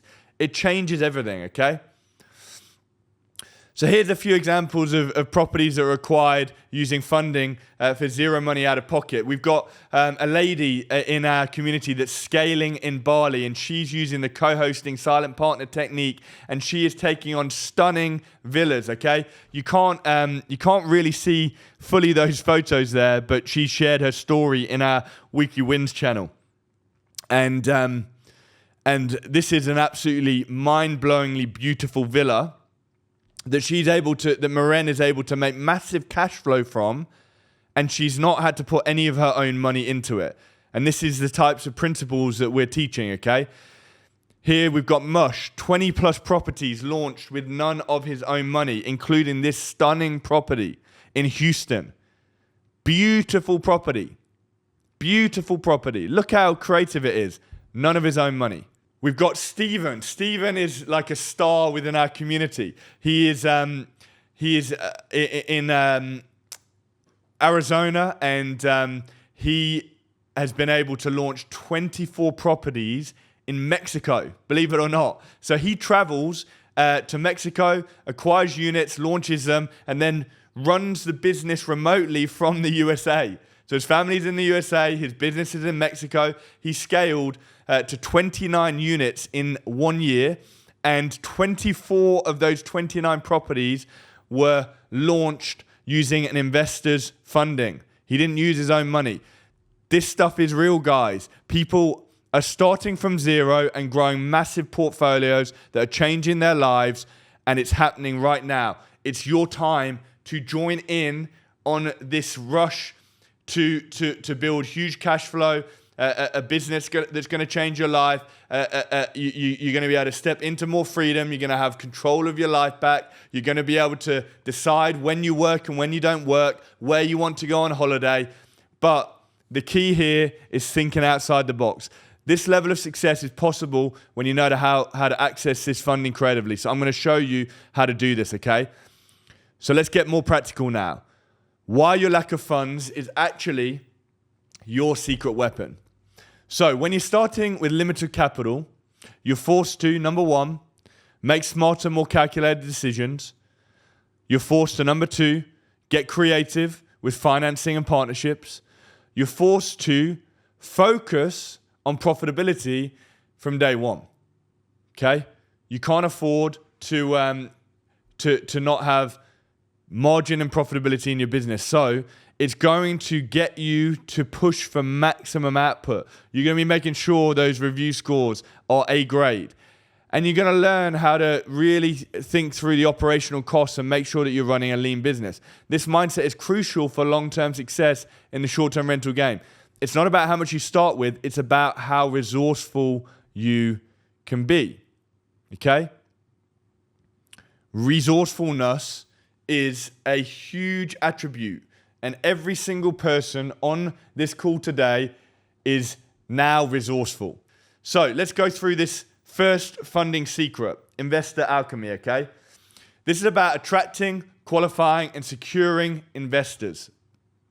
Now, you'll see on every single page, we put a little disclaimer that we're not regulated to give financial advice, and so you've got to take independent financial advice before taking on any kind of financial obligation. So that's important to raise as a key point. But we want to share some of the techniques that people are using to be able to leverage other people's money to build their businesses. So attracting, qualifying, securing investors isn't just for the big real estate tycoons, okay? It can be done at a micro level, and once you've practiced it at a micro level, okay, you prove the concept at a micro level, you can grow. Be faithful with a $10,000 investor funding coming into your business. Once you've leveraged that 10,000, you've put that to work, and you've got outcome and results from 10,000, then you can go for 25,000, okay? Then you can go over 50,000, then 100,000, then 250,000, and then $1 million, okay? Once you understand how to execute carefully and effectively, leveraging people's money to grow your business, you're going to be able to take on more and more and more. There's a skill that can really catapult your short-term rental business to new heights. So there's a 3-step process, very simple. First step, attracting investors, okay? You've got to be able to attract them. You've got to know where you're going to find them and how you're going to make the opportunity that you're working on interesting enough that they're going to want to get involved. Then you've got to go through the process of qualifying. Are they actually in a position to work with you, partner with you, and fund your opportunities? So you qualify them. Then you've got to go through the process of actually securing them as an investor, onboarding them, and getting them under a loan agreement and a contract so that it's secured and you can move forward and actually receive the funding according to the terms that you agree, and then obviously put the funding to work. Each of these stages is crucial, and I'm going to show you exactly how to navigate them, even if you've never pitched to an investor before. So let's break down each actionable step, okay? Where to find potential investors, okay? This is not an exhaustive list, but I'm going to talk through some of the most beneficial ways. And by the way, I've loved seeing everyone put that resourceful statement in the chat. First place that you're going to find potential investors: property network events, online and in-person events, okay? These are very important. It doesn't just have to be property network events, it can be business networking events as well. They happen in every single city, around the world. These gatherings, these events, they happen online. There's opportunities to connect with people. And so you've got to start getting into a habit of getting into spaces where people are looking to connect, looking to meet people in different circles and looking for opportunities, okay?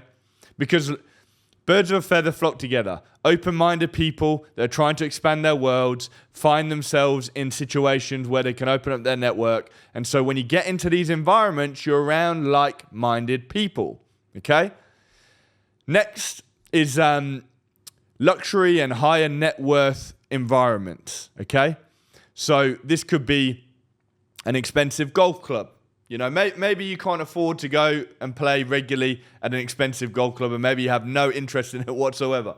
But you could just introduce once every 2 months you're going to go and play golf, or you're going to invite some people that you have in your contact that maybe could be potential investors to play golf. And whenever you're in these environments, whether you're introverted or extroverted, you've got to start practicing getting outside of your comfort zone and sparking conversations. Another place is a more premium or expensive gym or kind of health and fitness club.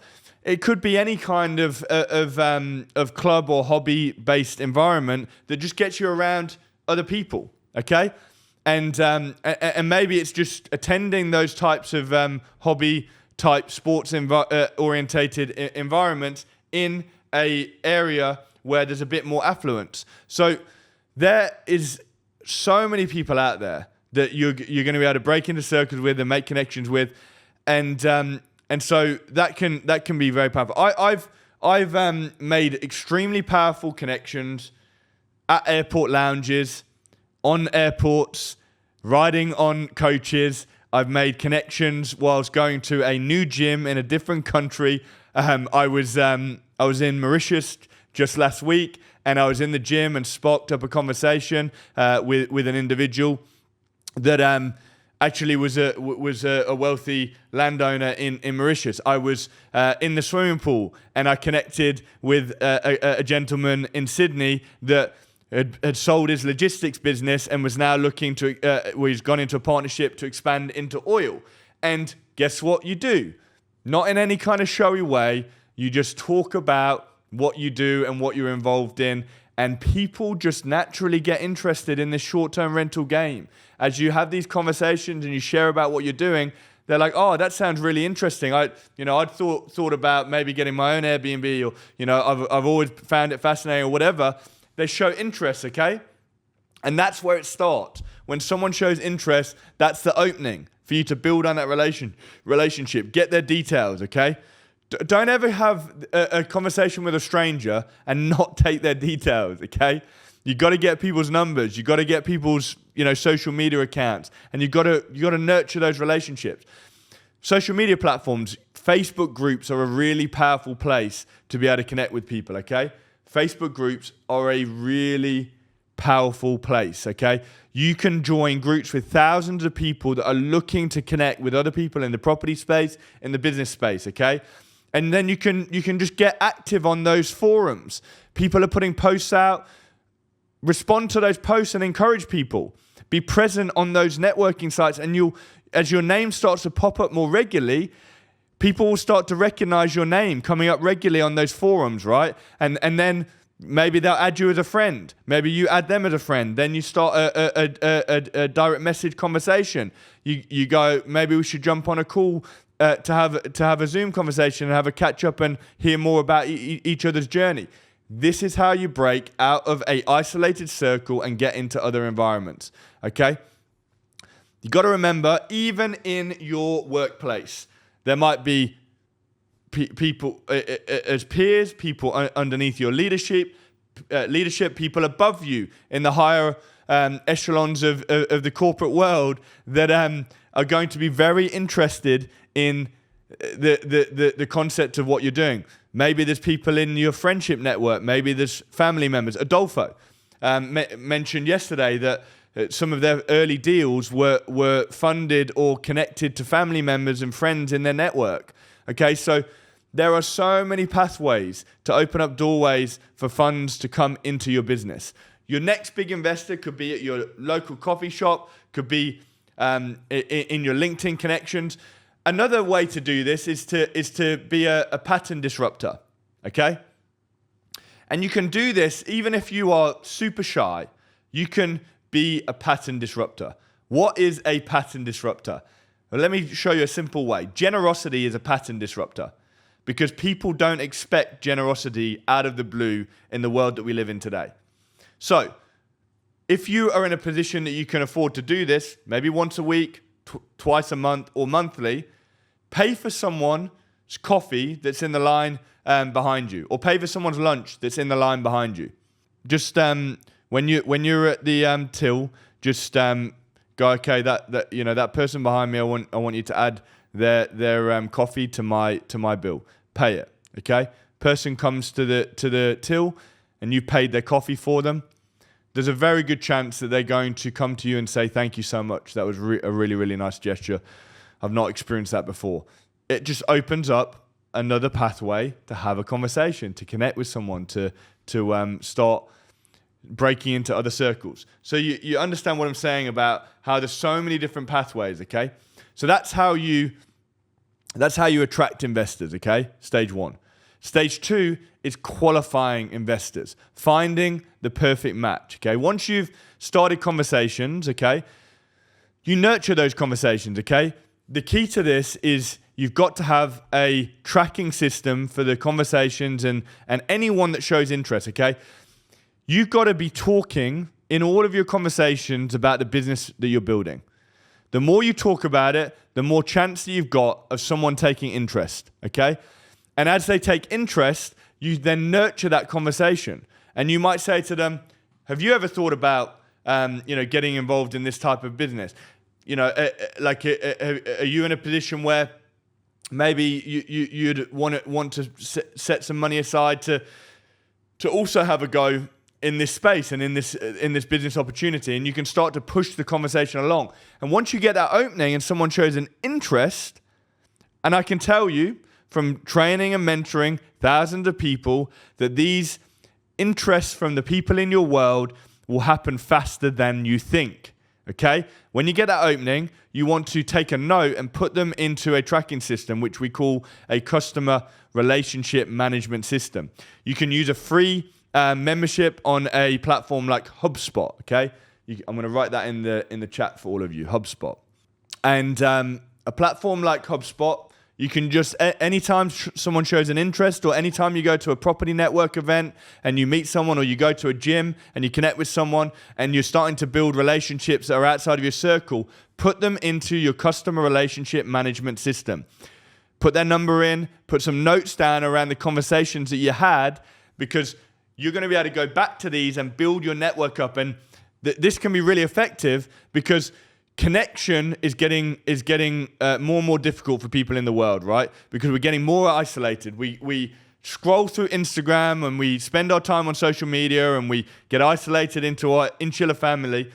And it's not very often that people think about acquaintances that they met a few months ago and message them out of the blue. So if you can start to build this contact list, and maybe once a month, you just send a check-in message to everyone that you've had an interesting conversation with, that you've met outside of your immediate circle. And if you start to put this principle into action, you continue to nurture the relationship, and it pushes them along the journey towards coming to a place where you can actually qualify them, okay? Now, when someone's shown interest, this is when you take the step to actually move them into the stage of qualification.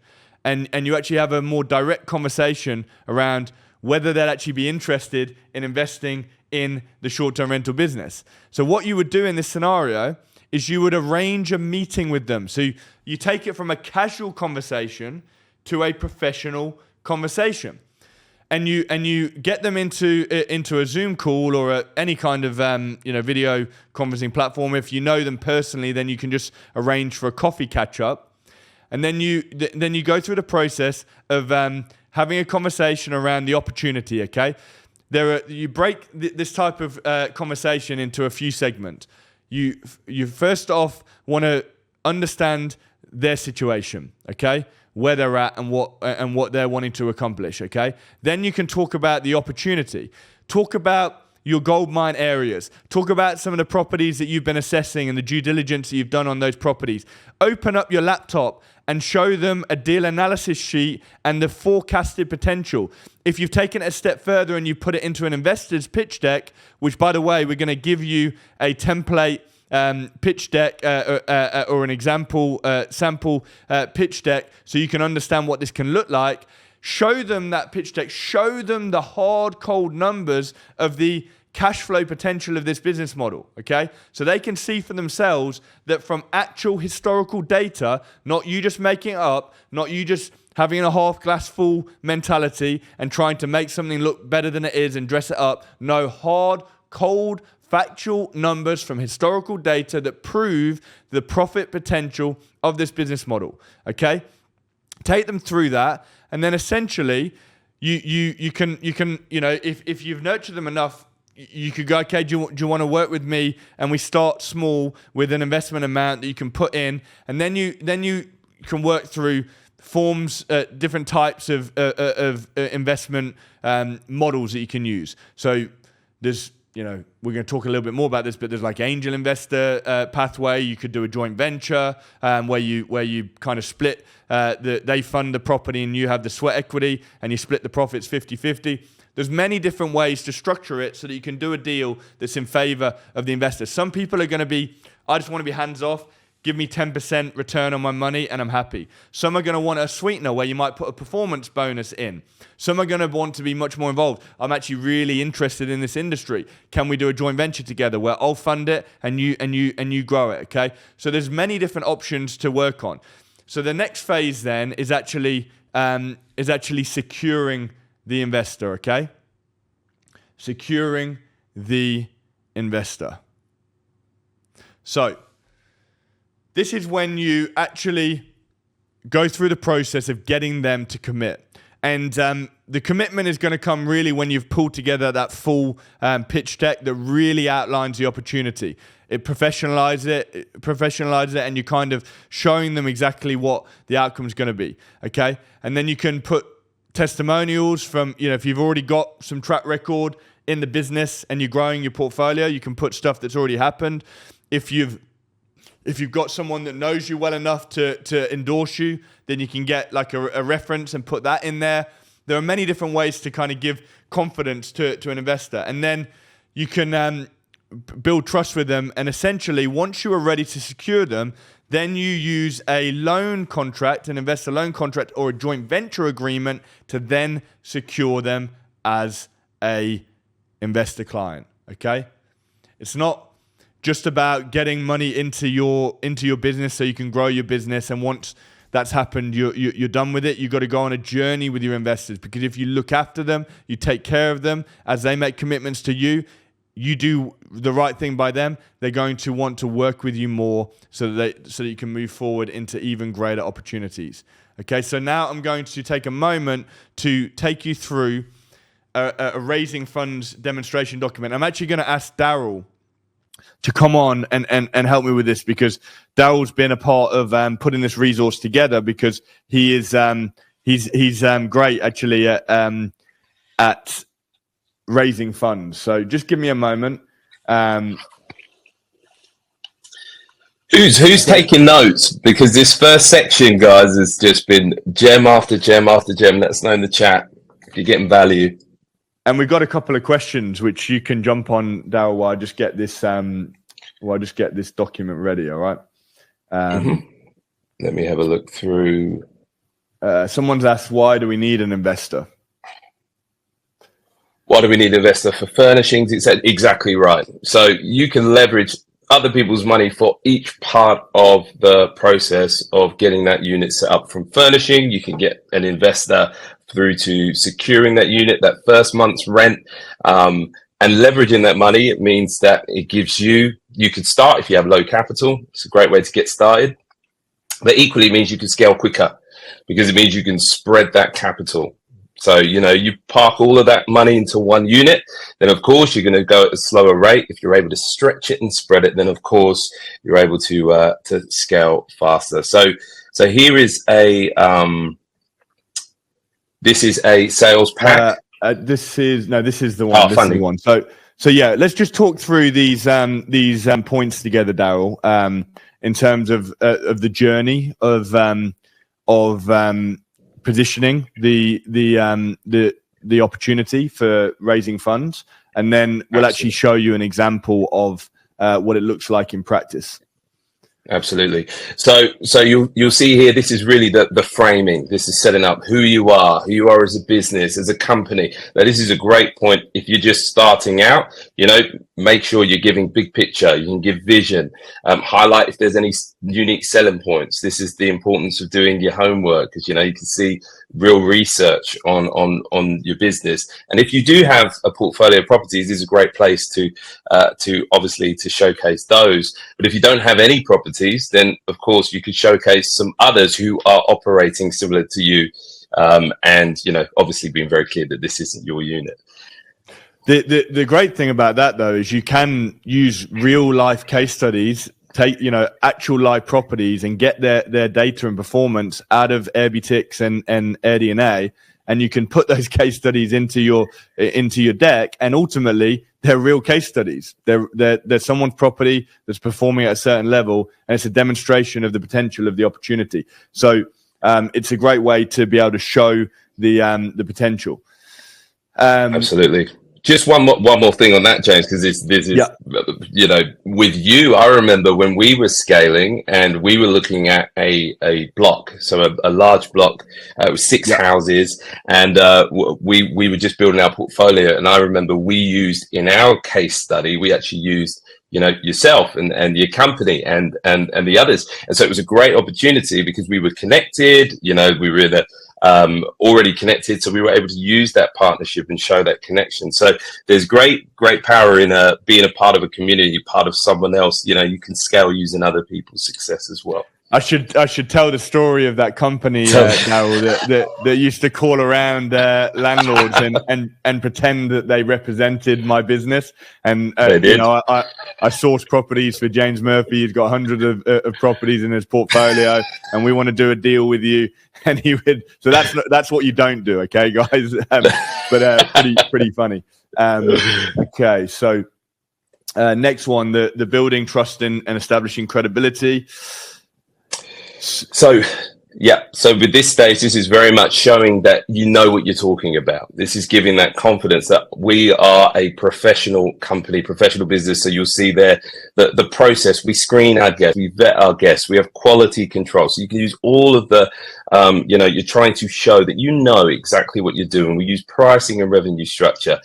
This isn't just a home host from an Airbnb, where we're actually building a short-term rental business. And so you can emphasize your expertise and capabilities here in this next section. Brilliant. Okay, then clearly defining the terms. So this is, there's options around this. I talked about joint venture. We talked about using a fixed percentage return. So you need to be clear on this on preferred pathways, and you'll probably understand from in your kind of journey of getting to know a potential investor of what they're likely to lean towards in terms of how involved they want to be. Someone that wants to be really involved may want to more go down the JV route. Someone that wants to just kind of have more of a in the background type scenario and just get the money working harder than it would do in the bank, it's a fixed percentage return. So, Daryl, have you got an example from your own journey of using one of these methods? Absolutely. So with this, this is really how we scaled our business. It was, our first property, and I say we joined the program. We met. I met James. We had 4 units when we first started. So when I say my first unit, it's after the 4 when I knew what I was doing. But that was using other people's money. And so we used a fixed return. Actually that capital is still in our business now. And that's like most of our investors. The money stays in the business because they want to go again. They get their return and then they would like to reinvest. Just like James said, you have different types of investors. You have your everyday investor, if you want to call it like that, who may be more on the phone. That might be a family member, which was like me. But equally, you may have a professional investor, which also we've had before, who, they don't contact you until after the 12 months term, etc., just because they trust you and they've sold it into your business. So framing here the offer is really crucial in the pitch deck. Very good. We're going to blaze through these next couple just to keep ourselves tight on time. But providing the financial forecast, we talked about that. So you use a deal analysis tool, and then you can screenshot that or pull that out and put it into the document, which is going to give them actual numbers. Nobody's going to ever invest funds without understanding the numbers. So that is a critical part. If the investor feels confident about the numbers that you're presenting, the chances are going to increase dramatically that they're going to be willing to work with you. Okay. And then you just got to be ready with the next stage, because the last thing you want is to get a yes, right, Daryl, and then you're scrambling because you've not got a loan agreement that you can have ready to sign. If you get a yes on a call, you want to be able to send the loan agreement within a couple of hours and strike while the iron's hot, right, Daryl? Absolutely. You want to secure it ASAP. So you want to make sure you're prepared as you even prepare this pitch deck. You want to have all the documents ready to go. Very good. And then you've got to make it easy for potential investors to reach out. So this is more, again, of the attracting side of things. But there's another method you can use is just having it on your website, right? So if you can get some SEO, search engine optimization happening on your website, and then on your website, would you like to invest in short-term rentals? And someone can submit their email, and that way you can gather leads and attract more people. So this is a quick example of what a deal deck could look like, and we're going to send you this document as part of the free gift tonight. We've got two documents for you tonight. This is one of them, and very shortly we're going to give you the keyword to go and get a hold of these documents. Okay, this is just a quick. So you have your company logo and sort of a cover page. You have your who we are, what your business is about, your mission, your values, and a few photos. This could ideally be, if you've got your business up and running, your own property photos, or it could be stock photos of other short-term rentals to show the investor what the properties are going to look like. And then some reasons as to why they might invest. You've got some examples here. Then the opportunity, and then the terms, and some options. That's very important as well. Give an investor options, like maybe they if you already know that they've got potential to invest more, why would you limit them just at $10,000 if they might want to do 25,000, or they might want to do 50,000? And then you could maybe even make the terms slightly more attractive on the larger amounts of funding. Okay. And then you've got option 4, option 5. So, this is a very simple way of creating a pitch deck, and you'd also be putting your deal analysis in there as well, so you can show some numbers on top of that as well. So we're going to get this sent to you as well, and we'll do that shortly. Access to all of the free tools that we gave away during the challenge are available for you too. All you have to do to access them now is to go to the link in the description, and you'll be able to get a hold of them. All right, so crafting your investor attraction strategy. So here are some other techniques that you can use to get inbound leads coming to you, okay? The vast majority of you guys are here in this room because of part of my client attraction strategy. You saw me on Instagram, or you saw one of my advertisements. So social media is powerful, okay? Go on the journey of actually taking that seriously, and even if it's creating a second account that's like a business account, and putting what you're doing in the property space, and like a mugshot of you in a more smart outfit, maybe a little bit about the business that you're about to build, etc., and just professionalize your social media platforms in your LinkedIn, okay?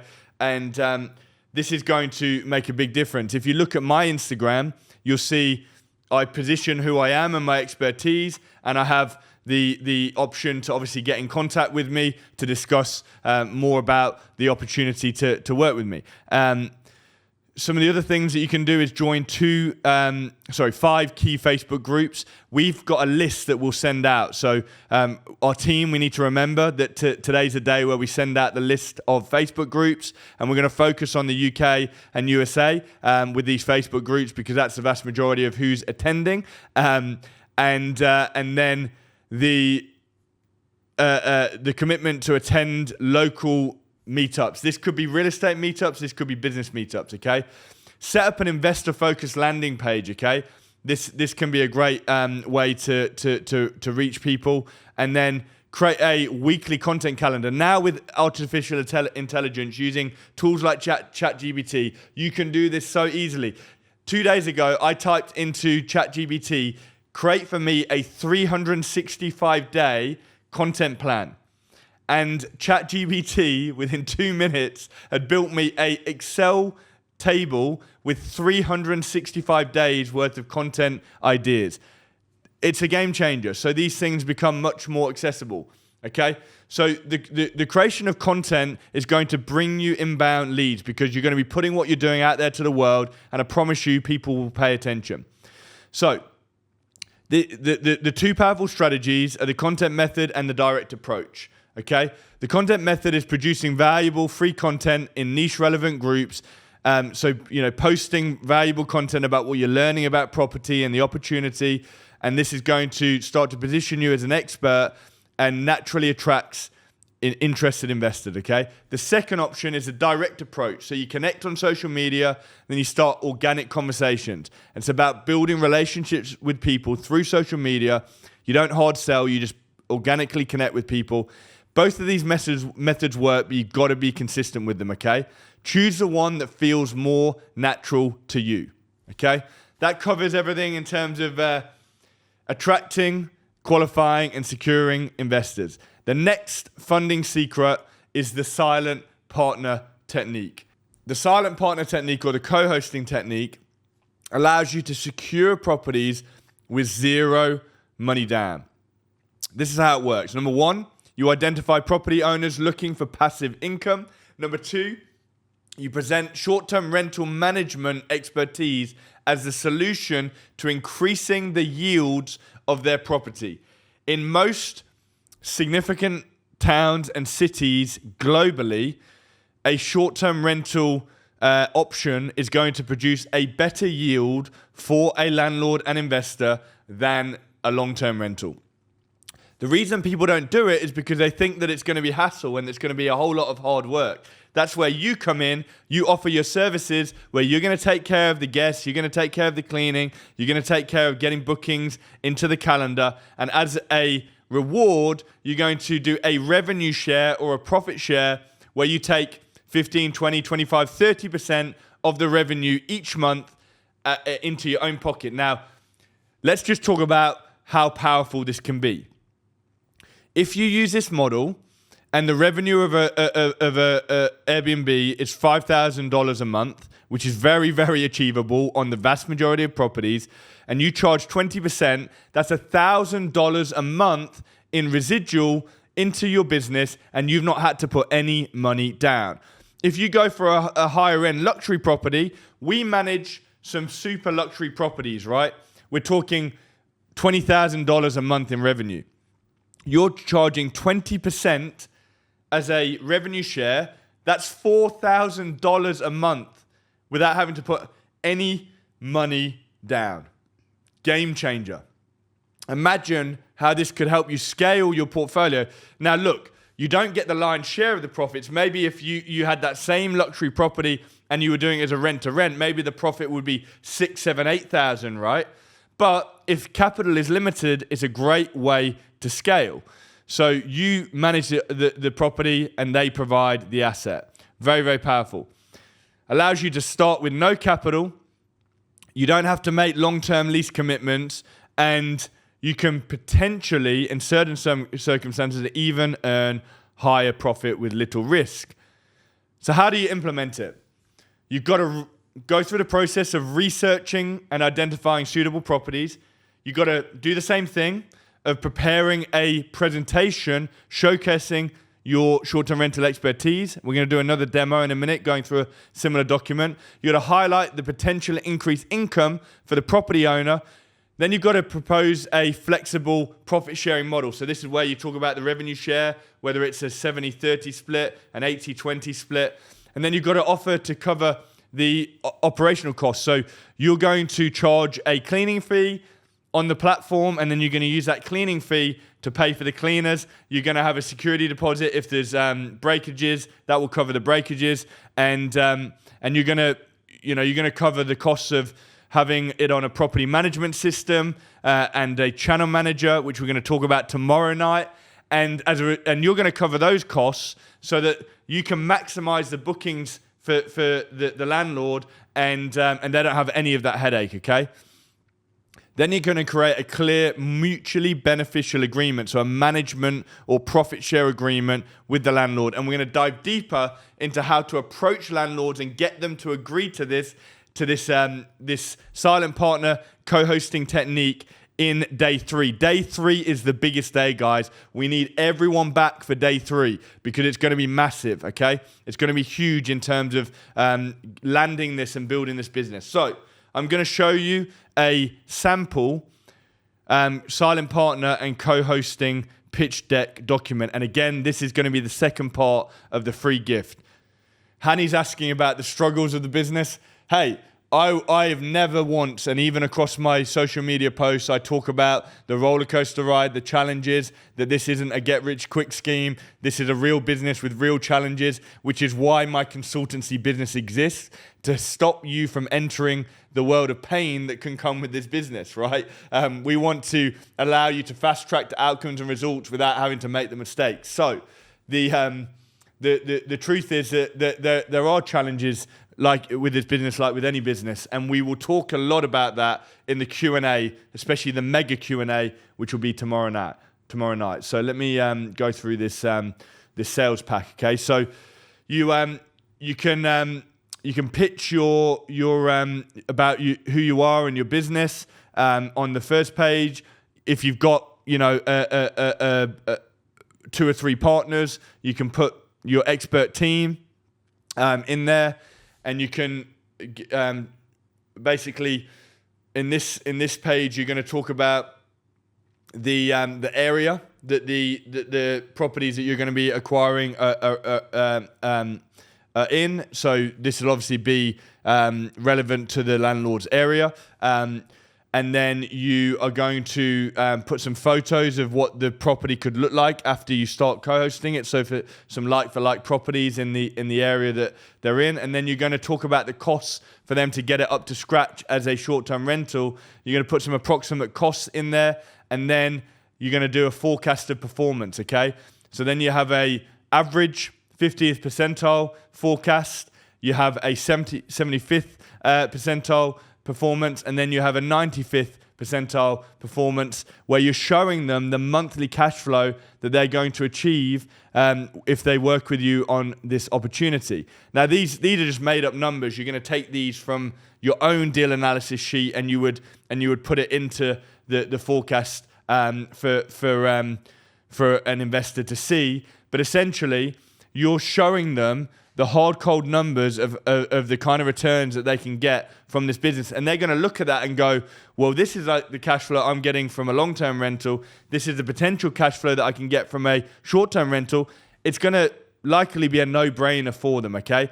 Then you've got an occupancy forecast of what you're expecting the occupancy to look like on any given month, which is obviously taken from market data. You're going to have a nightly rate forecast, and then you're going to talk about all the services that you offer as part of your service. Now, obviously, you take out anything that's not relevant for you, but market research, site visit, contractual due diligence, the design, mood board, the supply chain of getting the property ready, storage, transport, furnishing, getting it set up. Now, of course, you're going to charge them a fee for setting the property up to be an Airbnb. So that's going to be covered as part of kind of transforming the property into a short-term rental. Then the marketing side of it and all the operational elements that you're going to be covering as part of this co-hosting model. And then you're going to talk about the financials that you're going to produce for them each month so they can see the performance of the property. Okay? A whole bunch more that there's a lot of detail here that we put in. So you would only include what you are offering. This was kind of based out of my business, which is obviously 24/7 and significant and global. So there's a lot of detail in this, but you can dumb it down according to your situation. Then things like revenue strategies and last minute rates and these are some more complicated strategies that we teach in our private community. We don't have time to go through all of these things now, but just some ideas that you can talk about in terms of showing your expertise in the market. Then you want to put some testimonials if you've got them. If you've already done some co-hosting, you can put some testimonials. If you don't have actual testimonials, then you could ask for someone that knows you to give a referral on their confidence in you as a business owner. Okay, so this is the co-hosting deck, and we are going to send this to you as well. Okay, we're going to move through the next part of the presentation. The funding secret, the furnishing fallacy. So many aspiring hosts get stuck in the belief that you need huge amounts of capital to be able to furnish a property. It's not the truth, okay? There are many ways to be creative in getting the property furnished, and you can just focus purely on furnished properties. We've got Beck and Nikki who are in Brisbane, and they've been taking on a whole bunch of properties that are fully furnished. So all of the furnishings brand new. It's already all in there. They're able to get the property ready to go for just a few $1,000s. So that's a big game changer. So here's how to overcome the concept that you need lots of money to furnish a property. Firstly, start with the essentials. Focus just on comfort and functionality. Leverage rent-to-own options. So you can use a furniture lease where you are basically, or rent-to-own lease where you are paying a monthly amount instead of upfront to buy it outright. You can get creative and use marketplaces like Facebook Marketplace or Craigslist to get really good deals on furnishings as well. You can implement a just-in-time inventory system where you only order the stuff right when you need it, and then you can actually upgrade over time, okay? We've got many people within our community that do gradual upgrades. Even for us, we've got units in the USA and in Australia, in the UK, that over time we're adding ping pong tables in, or we're adding a hot tub in. We're not doing it right away, but when we're in a position to do so, we upgrade it.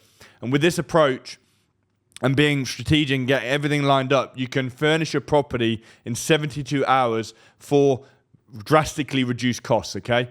So this is how you do it. On day one, you source the essential furniture, the bed, the couch, the dining set, you order the linens and the towels, and you do it all online for next day delivery. Then on day two, you pick up the smaller items, the kitchen, the decor, from the discount stores, and you install all the basic amenities like the Wi-Fi and the smart TV. And then on day three, you actually do the kind of styling. So you put the artworks up, put the plants in place, the welcome basket, you get your photography organized, you stage it, and remember, you can always upgrade over time. So the goal is to get your property up and running. Take photos on your iPhone whilst you're waiting for the professional photographer to come in and get it listed, okay? So that it's up and running as quickly as possible. Then replace the photos once the professional photos are ready. So putting all of this together, everything that we've covered so far tonight, by combining these three funding secrets, the investor alchemy, the silent partner co-hosting technique, and the 72-hour furnishing solution, you can launch your short-term rental empire with minimal upfront capital, potentially securing and furnishing your first property within a week, guys. So let's see how these strategies work in the real world, and we're going to do a case study with Daryl talking through his story. And Daryl, we've got 5 minutes to blast through your journey, okay? So I'm going to do framing of the story, and then Daryl's going to take over, okay? So this is a photo of Daryl and Demi with their beautiful children. They weren't born entrepreneurs. In fact, when I first met Daryl and Demi, Daryl had actually experienced a breakdown, which was devastating, and was looking for something new to put his hand to. He'd gone through a bit of a crisis, and just like many of you, they were struggling to make ends meet and pull all of life's challenges together. So I'm going to let Daryl take over from here whilst I go through the slides.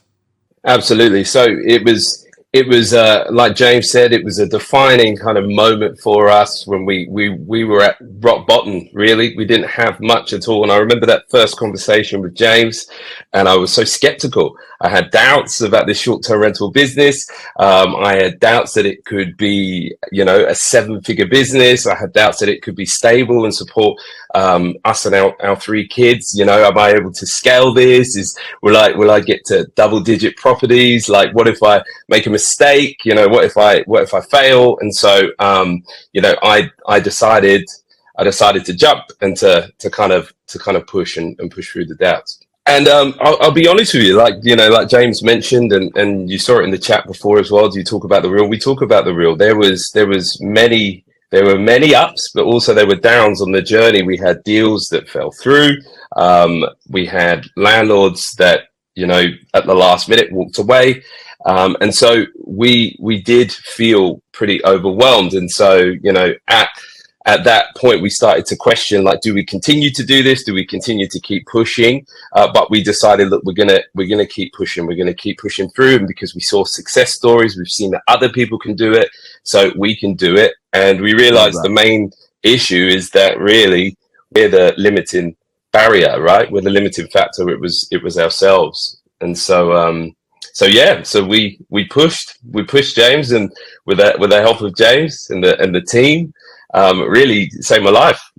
Turn things around for us drastically as a family, and we kind of pushed through all of that skepticism and walked through the same process. And that's why it's so powerful, and that you're watching this back and you're hearing this webinars, because we went through the same steps that you're going through now.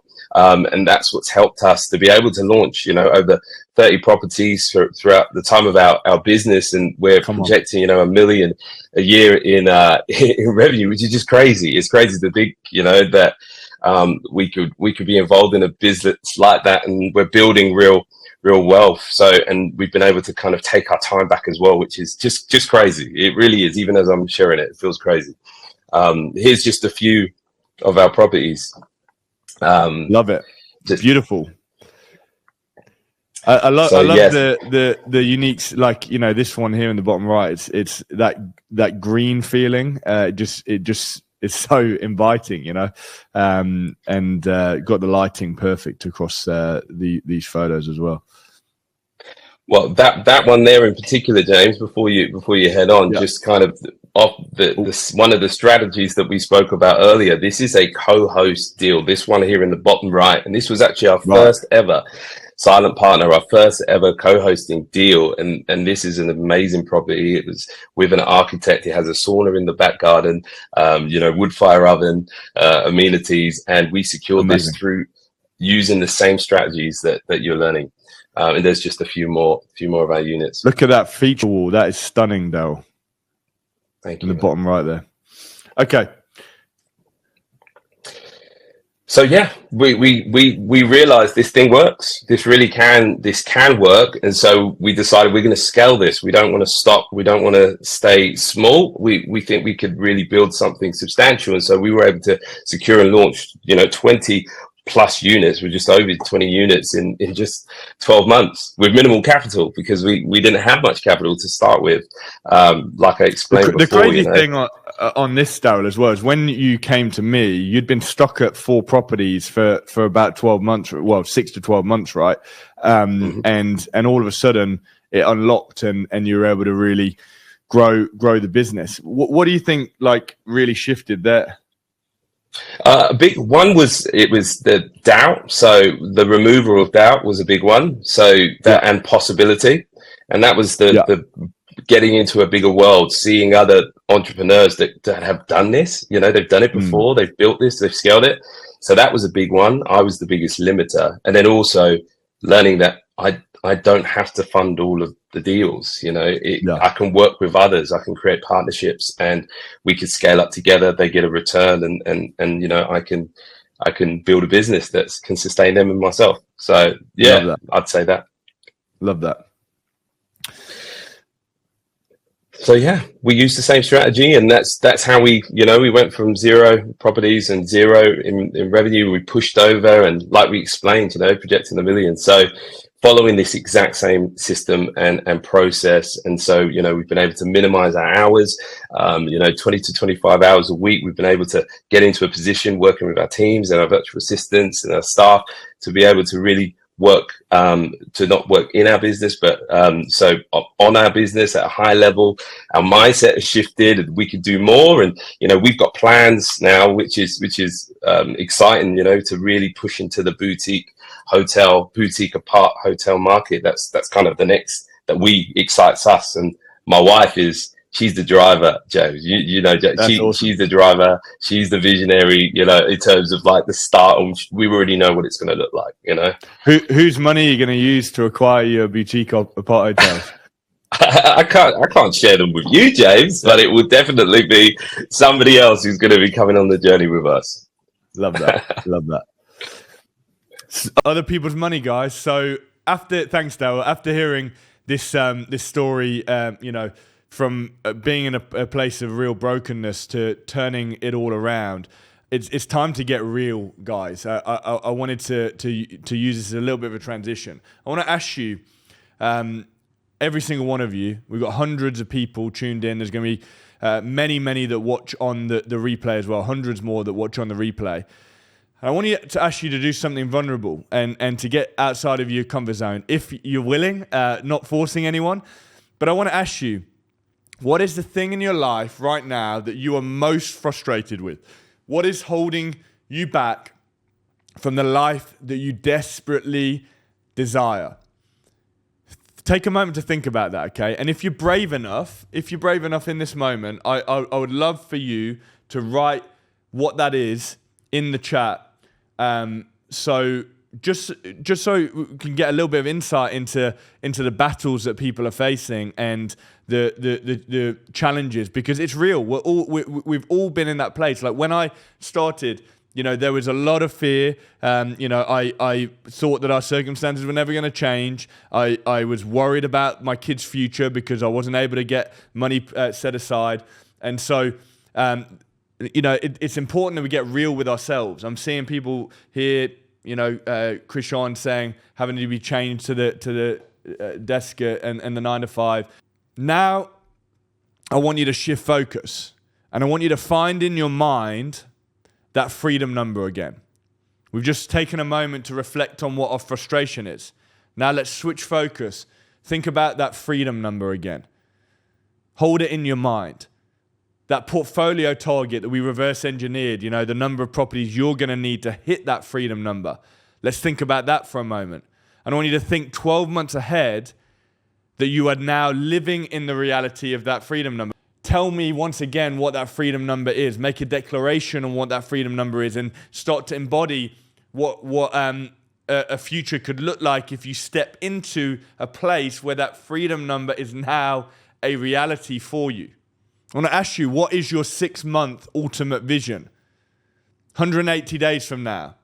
Imagine it. You're the proud owner of a thriving short-term rental business. And that freedom number that you're typing in that chat right now is generating substantial cash flow for you. You're working fewer hours, but making more money than ever before.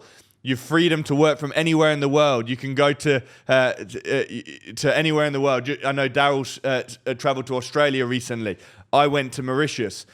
You're building real wealth and not just trading time for money.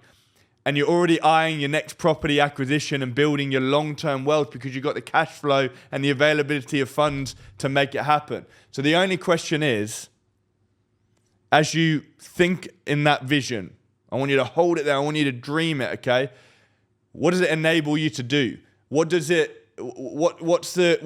purchase that you want to make? What's the gift that you want to give to your kids? What's the school that you want to send your child to? What's the house that you want to upgrade to?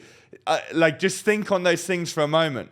You can put it in the chat as well if you want. You can share a kind of lifestyle change. Maybe you want to give more to a charity, or give more to a church, or give more to your faith environment. Maybe you want to set your parents free and they're not going to have to work anymore because you're going to be able to pay them a salary out of what's happening in your business. Think on that. Okay, now as you're thinking on that, I want to shift focus once again. In contrast to that, what will life look like 180 days from now if you do nothing to change your circumstance? You stay exactly where you are right now. How would it feel being stuck in the same situation that you're in right now? Not able to have an impact on your finances for your family. Not able to help someone in your world that's in need.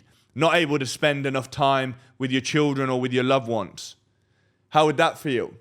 Not able to enjoy what life truly has to offer because you're spending far too much time at work, or stressed out, or having to do overtime. Stuck in a workplace that you just don't enjoy. It's uninspiring. It's mediocre. How would that feel 6 to 12 months from now if you're still in that same scenario? I want to challenge everyone. Will you take action? The actions that are required, just like Daryl and Demi did, to change your life? Or will you be like most people who continue to consume information, attend workshops, read books, but then they don't put that knowledge into action? Guys, I've got to challenge you right now. It is time to put a line in the sand.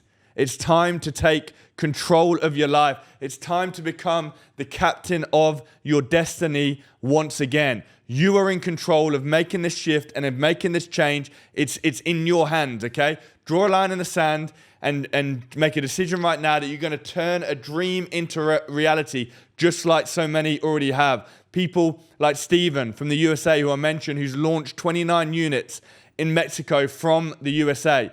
People like Alan and Georgia. These guys gave everything they had to join my private community, and they had nothing left to launch a property. They had to figure out how to use other people's money. But they scaled to more than 10 units, and at just 20 years of age, they were both able to quit their jobs and go full-time into property. People like Juliana from North Carolina, who's just launched a mountain retreat. Quinton and Jesse, they acquired that building that I'm standing with them in front of, 12 properties in one go, and they 10x their business overnight.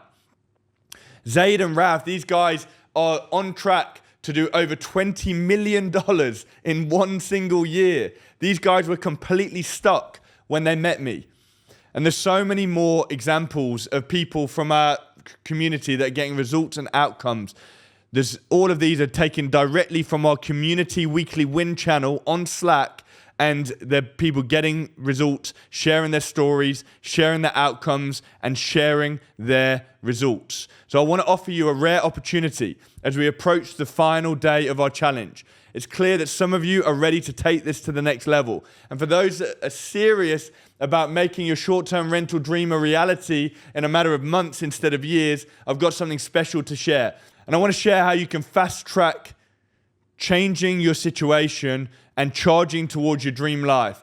The reality is, if you invest in an expensive car and you don't know how to drive the expensive car, you're probably not going to be getting into that car to drive it because you're going to be too worried that you're going to crash the expensive car.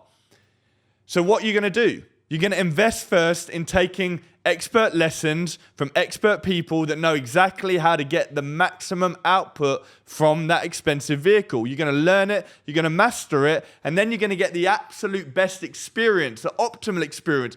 You're going to be able to truly enjoy the benefits of that expensive car, but also you're going to be safe. You're not going to crash the car, you're not going to damage the car, you're not going to lose the vehicle that you've invested so much in, okay? And I liken that to the power of our consultancy and why our consultancy exists, because we are in the business of giving expert guidance so that you have a roadmap to get optimal results, okay? I'm not saying that it can't be done without, you can't go out there and execute this and make this happen, but the difference is being in the top of the industry, having a clear roadmap, having a safe pathway so you can execute clearly on exactly what is going to build you that financial freedom and get you to that freedom number and get you to that ultimate vision. And we've mentored hundreds of aspiring Airbnb entrepreneurs across the UK, across the USA, across Australia, across the UAE, and the rest of the world. Hundreds and hundreds and hundreds. We do it through 4 key pillars. Stick with me, guys, as I share this. Number 1, a training system on understanding this business inside out, start to finish. There are 3 comprehensive courses. The first course is rent-to-rent arbitrage course, teaching you end-to-end the business model. It's 30, 40 hours plus of training, how to set it up properly, business structure, compliance, insurances, how to do your due diligence and market research the right way, how to then take that and pitch with landlords and get deals done, how to then go through the process of setting up the property and launching the property and getting the marketing right, then how to set up all the systems and processes and the power team to be able to have the business running itself on autopilot, and then rinsing, repeating, and doing all over again so you can scale the business. That's the first course. Then we've got an entire course on co-hosting, and we've got an entire course on sourcing and acquiring short-term rentals. 3 comprehensive courses. That's the first pillar of our consultancy. The second pillar is a document vault with every template, contract, system, process, and resource. It's like buying my franchise, but not having to be a franchisee. Imagine you bought a McDonald's franchise. They're going to give you all the health and safety processes, the exact blueprint of how to run every area of the business, all the processes, the operating procedures, the contracts, the templates. That's exactly what you get when you come into our community. Over 100 different templates, contracts, documents, a little bit like some of what we've given you already, but a huge array, a library of powerful documents, so you can just take that template, implement it into your business, and fast track towards growth and outcomes. The third pillar is we have a world-class team of coaches and mentors. We have a specialist coaching team for the USA. We've got a team of coaches just for the USA. We've got a team, and they're experts. You know, people that have scaled to 50 plus properties. We've got a team of coaches in the UK. We've got a team of coaches in Australia. We've got a team of coaches in the Middle East. And we also coach people from over 20 other countries around the world, Europe, parts of Africa, South America, Asia. We coach people, even when we don't have like actual expert coaches, we teach people how to build this business. We've also got specialist coaches. We've got a deal analysis specialist. We've got a listing optimization specialist, a landlord pitching specialist, a business structure specialist, a housekeeping specialist, a power team building specialist, a systems and process specialist, pricing and revenue optimization specialist. So you can learn from absolute experts in the industry. And then on top of that, we allocate you a personal client success manager that's experienced themselves in the industry to walk with you personally and hold you accountable on the journey. The fourth pillar is we have a network and marketplace of the industry's best partners from a technology and a service point of view. We are partnered with the world's largest property management system, Guesty. You get access to Guesty, you get special discounts with Guesty, and you get extra training with Guesty. We are partnered with Price Labs, the largest pricing tool in the short-term rental space. You get special discounts. They run a monthly webinar just for our coaching and consultancy space. From a credibility point of view, I've got two of the largest businesses in the world endorsing us as key consultancy partners, and that just goes to show the impact that our consultancy business is happening. Arbitrage, which is a research tool, we've got a partnership with them. RankBreeze, which teaches you how to get to the top of the rankings, and there's many more platforms in technology and services that we can connect you with, and we call that our marketplace. So all of this wrapped together, these pillars wrapped together, are combined with our guarantee that we will work with you until your business is launched to entirely eliminate risk and provide a sure roadmap to success in this business so you can skyrocket towards your freedom number and the ultimate vision, which is, it's going to deal with those frustrations. You guys talking about being chained to your 9-to-5 desk, having fear, not having a mentor, being worried about laziness robbing you of your future. All of these real fears, concerns, we're going to give you the roadmap and eliminate those concerns so you can be fast-tracked forward. Those financial limitations that you're worried about, your fears and limiting beliefs. Remember, we teach this zero money down. We help people to put it into practice. We're going to take you from analysis paralysis to action and outcomes and getting results. We're going to show you how to grow this business remotely, even if you're launching further afield, in just a few hours a week.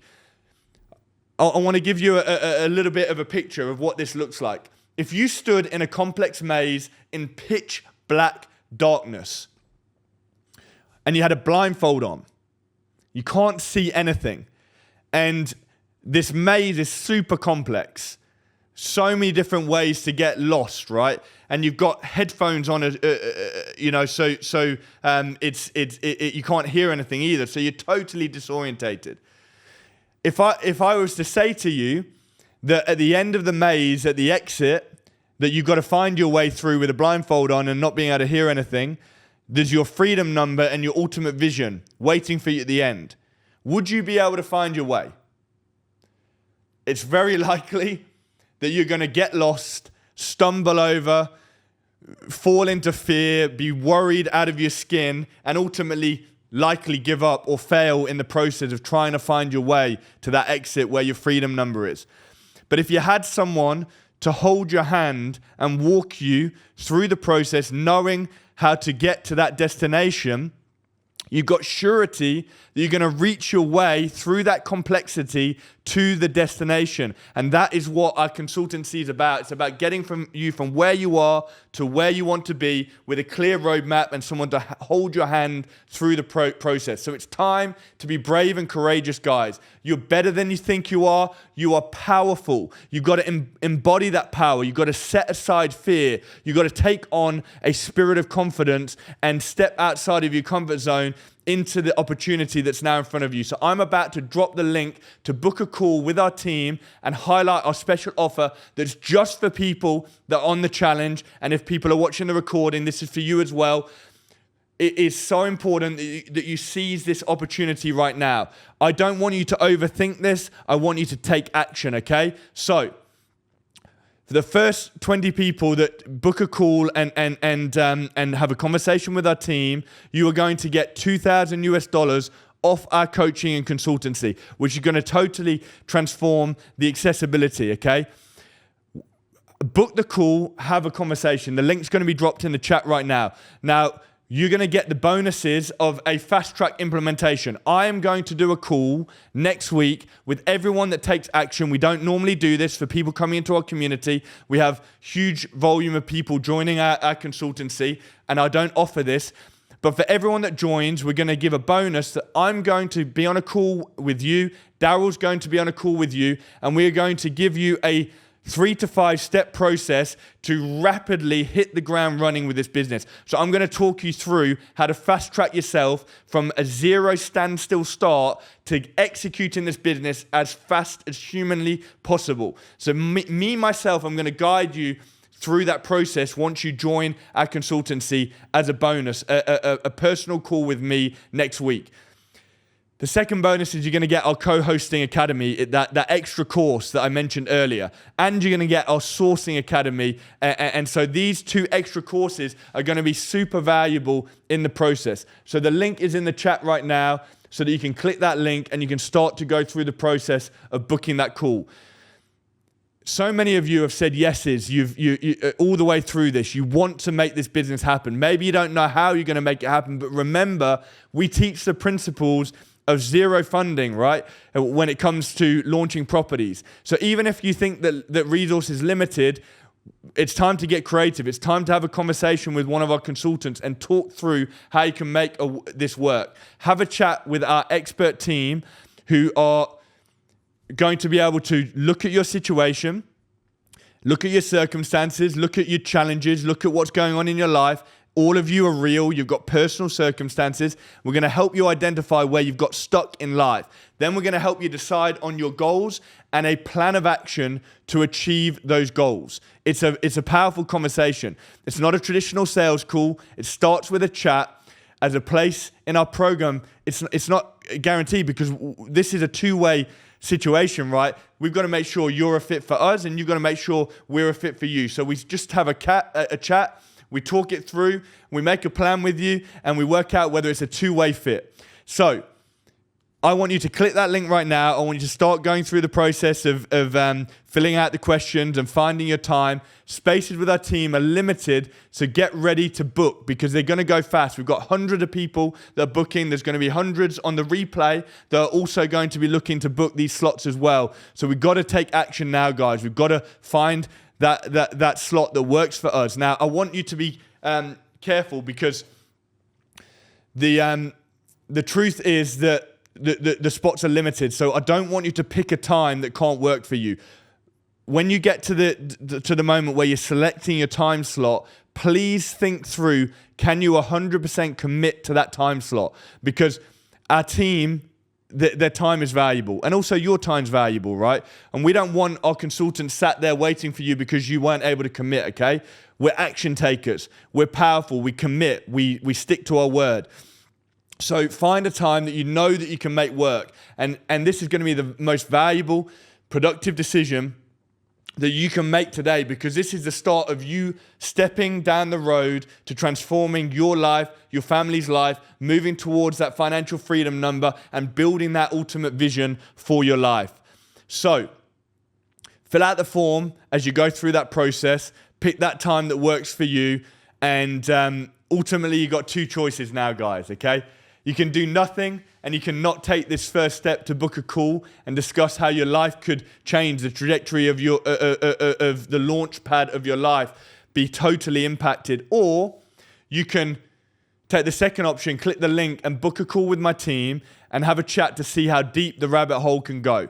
When I made this decision to take the very little funds that I had to invest into training, significant amount of funds, and all I got when I made that decision to invest in my training, this is like 6 years ago, was we got 1 weekend of training. There was no coaches, no mentoring, no ongoing support. We didn't get a document with all of the contracts and the support documents. I just got 1 weekend of seminars and I got pointed in the right direction and I had to figure the rest out. We have 4 pillars that are transformative, and we have a guarantee that we're going to work with you until your business is launched, okay? We will get you to the destination. If you put the work in, you're going to get to the destination. If you work with us and you follow our process and our roadmap, you're going to get to the destination. So keep working through the process of booking that call at a time that you can 100% commit to. Everyone that's watching the recording, this is for you too. Book the call that works for you. I myself am going to be taking calls because I'm so passionate about working with people to get into action and start building this business collaboratively with you. So I'm setting my whole weekend aside, okay? My whole weekend, I'm going to be sitting, I'm going to be engaging with people, I'm going to be locking in with you guys, and I'm going to be working through the process of helping as many people as possible. All of our consultants are top draw, high value consultants that are going to be able to guide you through this process. So please guys, book that call and have a chat with our team. And now we're going to move into our Q&A, okay? We're going to do a quick interview with our guest for tonight, and then do Q&A. So you're welcome to stick with us and obviously get as many questions answered as possible. And remember, tomorrow we're doing the mega Q&A. We've got the biggest gift out of all of the nights. We're going to be giving a powerful landlord pitching script tomorrow, and on top of that, a whole host of templates that are going to help you to implement into your business. So you've got to be back tomorrow night, okay? So the path to your short-term rental empire, if you've been taking notes and doing the homework and paying close attention to this challenge, is closer than ever before. You're 180 days away from a completely new life. So I want you to think through everything that you've learned: the golden location formula, the investor alchemy, the silent partner technique, the blueprint that we provided, like Daryl and Demi did, to go to 30 plus properties, insider tricks to really understand what can be high performing areas. So we built out this entire strategy for you. You now have 99% more knowledge than the vast majority of the world's population. And we're going to take it even further tomorrow. Well, that is a wrap for day 2. Again, hopefully you found it filled with value and that you're enjoying the free tools that we provided to you. And just a reminder, you can also go over to my Instagram channel, follow me on Instagram, and get the value that we're constantly posting there as well. And we are excited to help you even more as we step into day 3. Well, a huge welcome everyone to the finale, the final night of our 3-day challenge. And hopefully you've enjoyed yourself so far, and a big welcome if you are here for the first time tonight joining with us. Yeah, and we didn't get to talk too much about it with you yesterday, Adolfo, but I believe that you leveraged 0% credit cards to launch some of your properties. Why don't you just take a moment to chat a little bit about how that worked? Yeah, so none of my own money was used in order to scale my company. Besides, purchasing my LLC, getting that going, that was about it in terms of what I used with my personal finances that I used for my earned income. The rest of it was business credit that was set up from establishing my LLC, and obviously I was the guarantor of the business debt, meaning that I had to make sure that it get paid back. But I was able to secure a line of $65,000 in business credit to launch 3 properties without using any Amazing. It was great. Amazing. Yeah.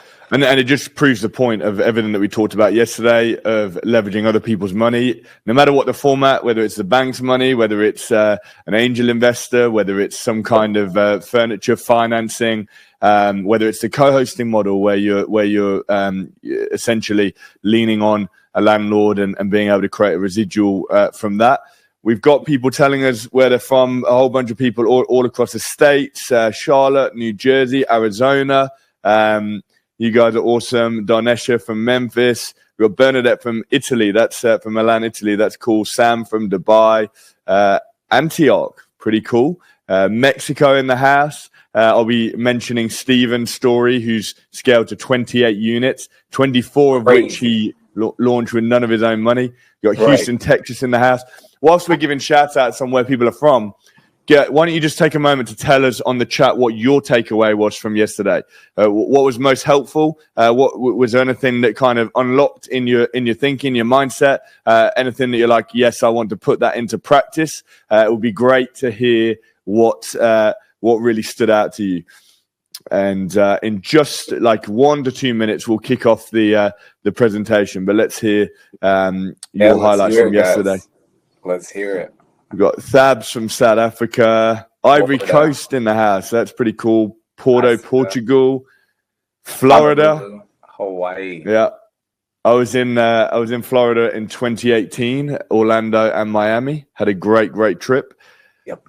And Sarah's just thanked the team for enthusiasm and just showing some appreciation. So that's super nice. Lupe, I was actually looking through some of our client wins earlier today, just over the past year, and I saw that AJ, one of our guys in New Zealand, I think he's almost hit 10 properties now in New Zealand. Yep. So he's trailblazing for you to show what's possible in New Zealand. So would love to see you inside the community, Lupe, because I think there's a real opportunity in New Zealand. We're seeing many Australians take things by storm in Australia.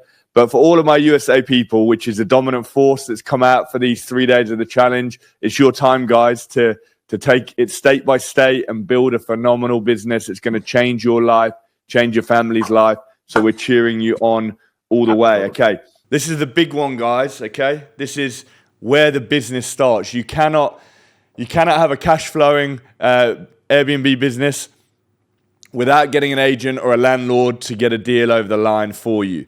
So this is where it all really starts to kick off, when you can get that first property secured. So today we're going to be talking about how to approach landlords, how to close deals, not just talk about deals, but actually get the deal done, and how to scale to 6 figures in the next 90 to 180 days. And we're going to be digging into systems and processes as well, because once you've got that property over the line, you need to make sure you've got the operations in order, the systems and processes, so that the business can take care of itself and isn't a pain for you, but is something that adds and increases your life. So super excited about today's session. And someone's asking, they missed previous sessions. Yes, you'll be able to, if you signed up, you'll be able to get access to previous sessions. Okay, so welcome, guys, to the final session of the Rapid Rental Riches, or the Rapid Rental Replication Challenge. And today we're going to be covering the A to Z Rapid Rental Roadmap, where we can help you transition from just dreaming about this business to actually making it happen. And we're going to go through the pitching framework, which we use in order to identify pain points for landlords and provide the solution. So excited about that. We're going to talk through why 99% of Airbnb proposals get rejected, and how to turn that around so that you are a part of the 1%. Guys, you're going to be 1%ers after today. So we're going to transition you into the elite status.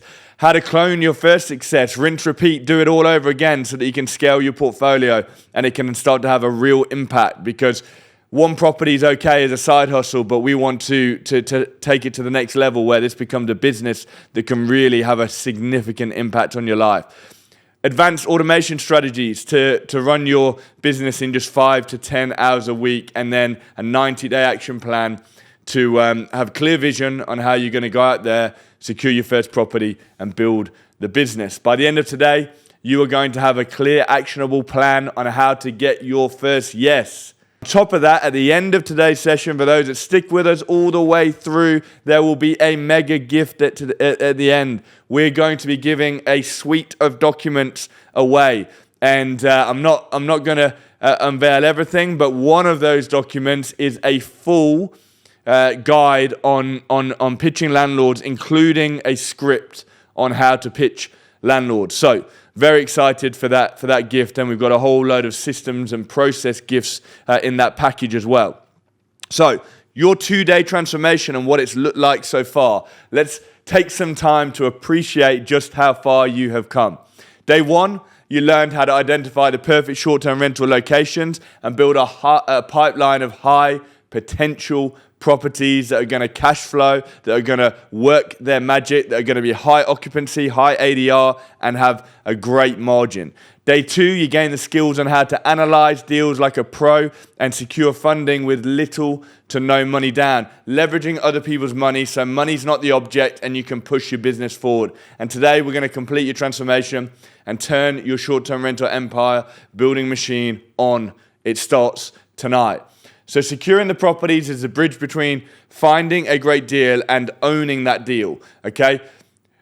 Finding a great deal is only half of the game. You've got to get the ball into the net, and you've got to secure that property and get it under contract. So after today, you're going to know how to turn skeptical landlords into eager Airbnb partners, craft proposals that get accepted 5 to 10 times more often than someone that's just doing this without the knowledge that we're going to impart tonight, and clone that first success so you can do it over and over again and scale up the portfolio. And again, we want this to all be achievable in an automated system where it takes only 5 to 10 hours a week.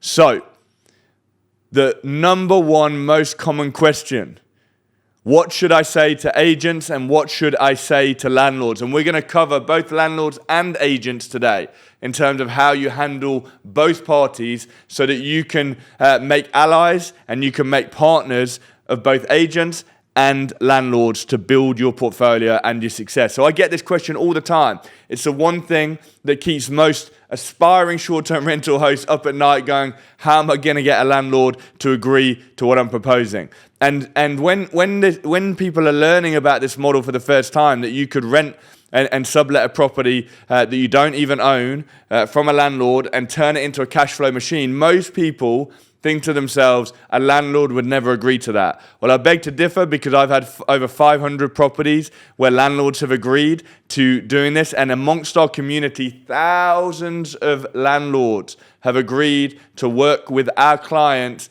in this business model and opening up the doors of their properties to turn them into Airbnbs as they partner with our people. So, I get it. There's concerns around the fear of rejection and not knowing exactly what to say, and it can really paralyze you. And I understand that because I've been there. I was a newcomer. 5-6 years ago when we started this journey, I was the exact same as you. I didn't know how I was going to make it work. I didn't know what to say. I was learning the ropes and I was full of fear. But I had to get past that fear and get into a place of habit and making it happen and getting outside of my comfort zone, and then the results flowed. So here's the thing. Giving into that fear is going to cost you thousands in potential income every month. It could be the thing that costs you from not launching what could one day be a multi-6-figure or even 7-figure business. In fact, now within our private community, we've got 8-figure entrepreneurs that have taken this to a sizable business with multi-million net profits. And so the potential is absolutely massive. So would you feel more confident if you knew exactly what to say to landlords and agents to get them on your side? Imagine for a moment you're walking into a meeting with a landlord and your palms aren't sweaty. Imagine you walk in and your heart isn't racing. Imagine you walk in and you're calm, you're collected, your hair's slicked back, you're feeling smooth, you're brimming with confidence. That is what we want to transition you into, that state of belief and confidence. Why? Because we're going to set you up to know exactly what to say so that you have the blueprint that's been proven to work time and time again. This is going to be a game changer, so make sure you stick with us all the way through. We're going all the way, and we need you in for the long haul tonight. And so today I'm going to give you that blueprint and the exact words, the precise strategy that's helped me secure over 500 properties. It's generated tens of millions of revenue for myself and also our private clients. And it's not about a script. That's important. Now, we are going to give you a script, but we don't want you to be stuck to the script, because it's actually about the principles of unlocking the solution to landlord and agent pain points. And that is the key. And so this is really what we want to do to win over landlords and agencies. So building relationships is vital to longevity. And this is a secret that took me years to figure out. Relationship building is so key. And yes, I've mentioned this already on the previous nights, but I will have to keep mentioning it, because relationship is the bridge to outcome and results. Relationship is the bridge to breakthrough in your business, okay? So important.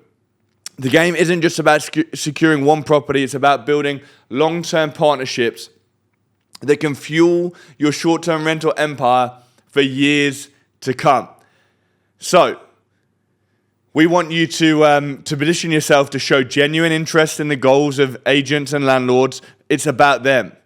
Because the only reason they're going to listen to you is because you're bringing something of value to them. If you go in with a selfish mentality where it's about what you can take and what you can get out of the scenario, let me tell you, the door will not open. If you go into the scenario and it's about what you can give and how you can help and how you can provide solutions, the door's going to open up for you. You've got to address concerns proactively. You've got to have the knowledge and the understanding to be able to give confidence to the landlord and agent that you are going to be a better option for them than any other type of tenant. And you've got to demonstrate your commitment to not just maintaining their property, but improving their property, optimizing their property. And this is going to really open up the eyes of landlords and agents and get them on your side. So do this properly. You won't just get one property, guys. You might get their entire portfolio. You're going to come into contact with portfolio landlords, right? And agents represent hundreds of landlords. So you get them on your side and you've unlocked the doorway to the favor and the ear of someone that can influence many landlords towards you. We're seeing this so often in our community that when one of our clients unlocks the ear of an agent or a portfolio landlord owner, the properties just keep on coming. They don't have to go out and pitch to cold audience anymore, to deaf ears, because the properties and the opportunities are coming to them. So what's in it for landlords? Firstly, no agency fees. Let's talk about money. Specifically, let's talk about the fact that the money that's coming to landlords is less than they've ever seen before due to higher management fees, because agencies have got more overheads than ever before. They're having to increase their fees. And on top of that, there's more squeeze because of rising costs and the cost of living crisis. So the reality is it's not uncommon for agencies to charge 10 to 15% of the rental income. And on a $1,000 a month rental, that's $1,800 a year straight out of the landlord's pocket. And so they're losing a lot on these management fees. But here's where you come in. If you can get direct to the landlord, all of that money stays right where it belongs, in the pocket of the landlord. And trust me, that is going to be an offer that's hard to refuse for the landlord. So what I'm going to do in this next section is I'm going to identify the opportunity of how you can help the landlord. Then I'm going to point out the pain point, and then I'm going to point out the solution. So in this scenario, the way that you open up the landlord to talk about the fact that they are frustrated about expensive fees is you can actually ask them, like, how much have you spent on management fees over the past couple of years across your portfolio? And actually get them to talk about it, okay? So what I want you to do with these pain points and these solutions is think about the type of question that you can ask when you're talking to the landlord that's going to get to the heart of the pain so that you can provide the solution. Because when they open up and they talk about their frustration or they talk about their pain, and you then go, well, how about this as an alternate option? All of a sudden, you've become a value to that landlord. And it puts you into a position of authority. So, what's in it for the landlords on top of this? Potentially higher rent. This is big. This is really big. So what if I told you you could not only save the landlord money in reduction of fees, but potentially increase their rental income? In many markets, short-term rentals, Airbnbs, they can generate so much more in cash flow than traditional long-term leases, so that when you execute the right strategy, you can maximize that earning potential for you as the person controlling the property and turning it into an Airbnb and getting that margin and that cash flow. And then you can make an increased offer on the rent to the landlord, because an extra $50, $100, $200 is not going to ultimately disrupt your profits in a huge and significant way, but it's going to be a massive impact for the landlord. Because with rising interest rates, cost of living crisis around the world, that landlords are looking for more and more ways to squeeze more out of their asset. And if you can provide that solution with a slightly above market offer rate, you're going to put yourself head and shoulders above the crowd. So even if a nice family comes along that's wanting to rent the property, money talks. The landlord's going to be interested in the fact that you're offering more. So the pain point is increasing rent, interest rates and cost of living. The solution is a better rent offer than the general market is putting forward. And how do you go about this? You can just say to the landlord, have you been facing some increasing costs with your taxes and with your utility bills and with interest rates going up? So, just open up that can of worms and ask that question. And then if they say yes, that gives you the opportunity to go, okay, well, how about to make this deal a little bit sweeter?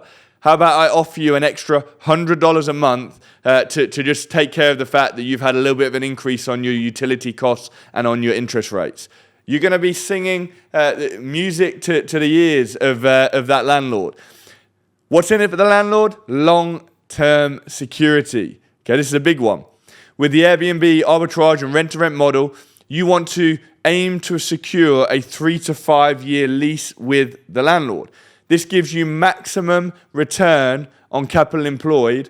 So there's longevity for your business, first and foremost. So it's a two-way win, because the longer the contract is, the longer you are positioned to be able to make money and get more and more return on the furniture that you invested in, etc.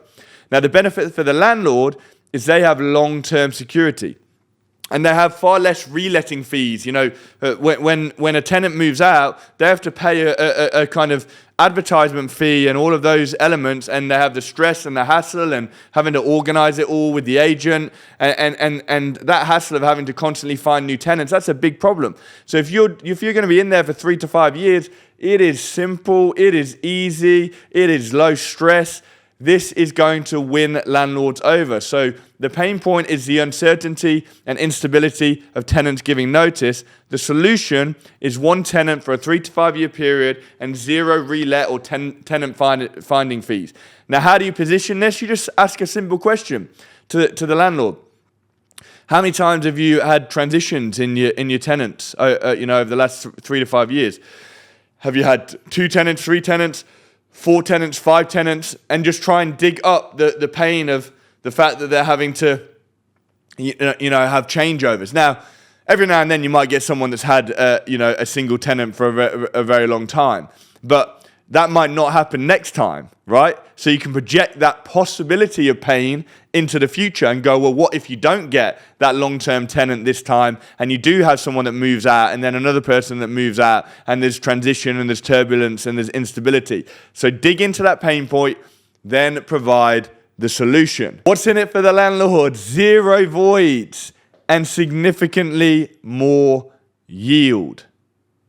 Okay. We're pretty quiet in that chat over there. So if this is helpful and you're finding this light bulb moment for you right now in how to pitch to landlords and get them to open up to the idea of this opportunity, tell me right now in the chat that this is helping you. I need to see that I'm landing on open ears and that this is good stuff tonight. So 0 voids and significantly more yield. The average void period in most cities is 1 month per year. So if we're talking a 3 to 5 year lease, Over that 3 to 5 year period, because there'll be zero voids, you are going to put 3 to 5 months of extra rent into the landlord's pocket. That is massive. That is a significant increase in yield and return on their money and on their investment. So it's going to sit very, very comfortably with the landlord when you talk about the fact that you're saving them on all of these void losses. So the pain point is lengthy voids and no income to pay the mortgage during those void periods. The solution, one tenant for a 3 to 5 period, and again that zero relet and tenant finding fees. So the idea of this is they're going to get rent every month for that whole 3 to 5 year period. So how do you open this up? You just ask a question. Have you had a lengthy void period where no money's been coming in and it's caused you a bit of financial impact? Ask that type of question. Get them to talk about the situation, then bring them the solution. Okay, thanks so much for the encouragement, guys. What's in it for landlords? Less risk compared to standard tenancies. Many landlords are terrified of problem tenants. In this day and age, tenants are more protected by the government than ever before in history. Okay? And so this is a problem for landlords, because if they do end up with a bad tenant, it's a whole world of hurt, and it's very difficult to deal with that tenant and get them out of the property. So one bad tenant can cost thousands in damages and lost rent. And this is where the short-term rental Airbnb model shines. With shorter stays and rigorous vetting processes, the risk of problematic long-term tenants, it pretty much disappears, because the people that you're putting into the property, they're just guests. They don't have tenants' rights, and they're only ever staying for short periods of time, maximum, generally speaking, 1 month periods. And you're not putting them on a tenancy agreement, so they don't have tenants' rights. If they don't pay, then they're trespassing. They breached the agreements of the stay, and they're illegally trespassing on the property. And so you're in a much stronger position to present to the landlord that they're not at risk of having these problem tenants that are going to cause an issue, and then they can't even get rid of that tenant because of tenants' rights and protections. The pain point, a problem tenant caused damage and heartache. Maybe you just ask them the question, have you ever experienced a bad tenant that caused damage to your property or didn't pay rent? Bring that pain to the surface and then pitch the solution. We don't have tenants, we only have guests. The risk for you as a landlord is significantly decreased with this model. Okay, next one, protection and upkeep of their asset. Let's address the biggest fear of all. What if something goes wrong? Okay, and this is where your professional approach is going to set you apart, because you're going to be able to position the fact that you're going to have comprehensive insurance that goes far beyond standard policies. You're going to have a regular maintenance schedule that keeps the property spick and span, immaculate at all times, because your business depends on that property being in tip-top condition at all times. And then a network of trusted contractors for quick repairs. A couple of other things that aren't even on this slide.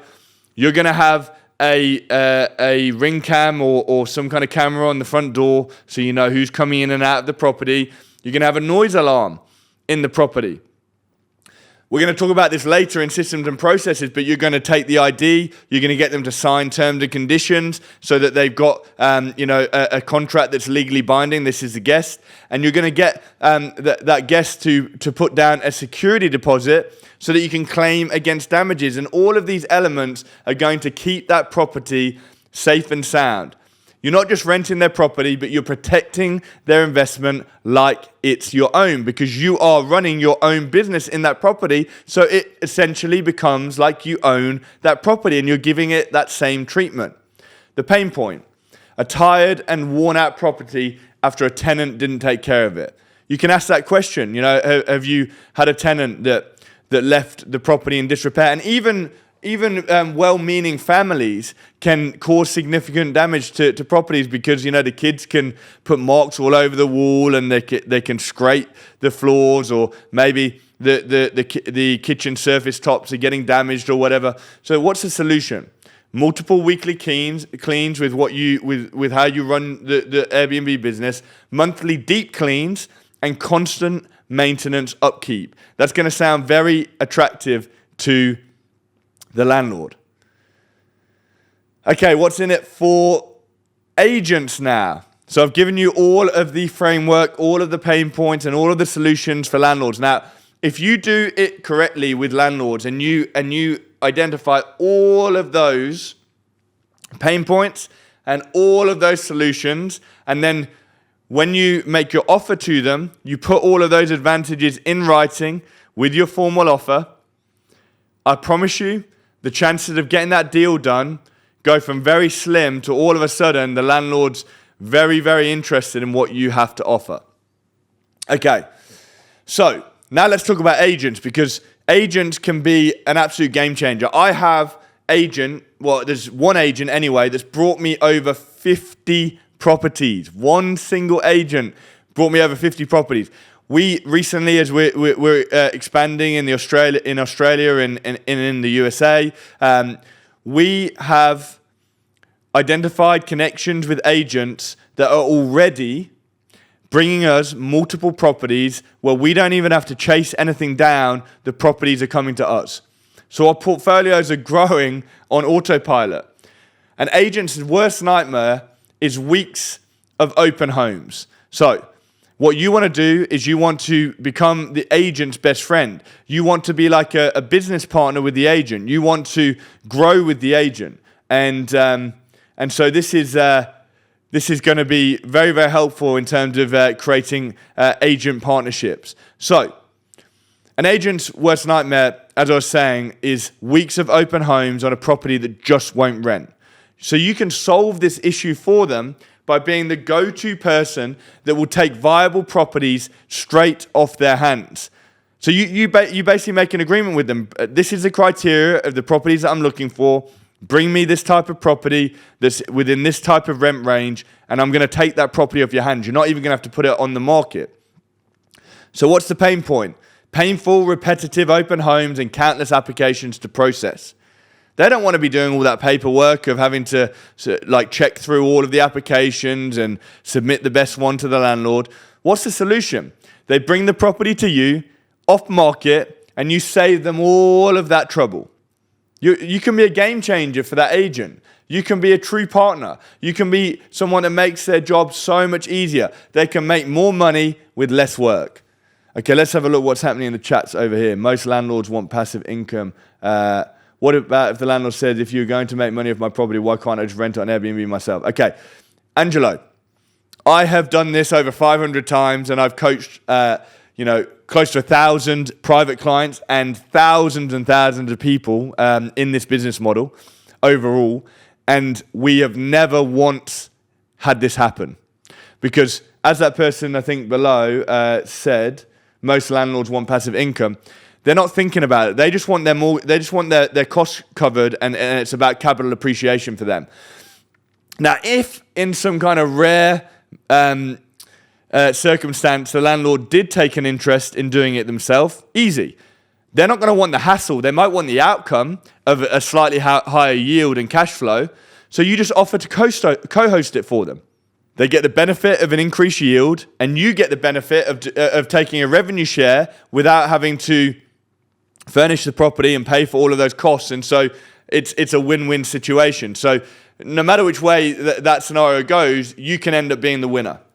Next angle when it comes to agents, a bonus fee to secure you a property, okay? Make it worth the agent's time. Whether it's $250, $500, $1,000, that can be according to your budget, right? But if you give them a kicker and they know that they're going to get a little bonus that they can take home and buy a gift for their wife or their partner or husband or whatever, or an extra surprise for their kids or to put towards their holiday pot, you will make them and you very popular with their partner, with their wife, with their husband, or maybe if they're single, they can go treat themselves. And so this is a great way to become top of the pile and front of mind, right? If you're the reason that they're going to get an extra bonus every single time they bring you a property, when a new opportunity comes along and a new landlord comes to them and said, look, I've got my property, I want you to rent it out for me, who are they going to think of to call first? The person that's going to get them a bonus. All right, so what's the pain point? Leasing out home after home with small bonuses. Look, property managing agents, when they're doing management, they don't earn big bucks off leasing these properties. It's very, very small rewards. So what's the solution that you're providing to the agent? Double bonuses every single time they work with you. Thank you, Felicia. She's saying, man, this is good stuff. That's what I like to hear. I did say to everyone, right at the start of this challenge, we're not holding back. We're giving real value, okay? That's our heart. That's our passion. GPWN, that's what we're all about. We want to have impact. And of course, we want to invite as many of you as possible to join our private community, and it will be our privilege to take the journey further with you and walk alongside with you into the future. But if not, we want you to walk away with massive values. So I've just spent a few minutes talking about how you can engage more closely with working with my team and I. If you'd still like to do that, that option's still available, and you can find a link in the description to go ahead and book a call with my team. Next one, what's in it for agents? Less work managing the property. If the agent takes care of the ongoing property management, you will be the reason they have significantly less work to take care of with the property, okay? Most of the small maintenance issues, you're just going to handle them. You're going to take care of them so that they don't have to. So not only are you going to make their life easier with the actual finding of the tenant, because you're going to be the tenant and your company is going to take the property on, but on top of that, they're going to have less ongoing work as well. So what's the pain point?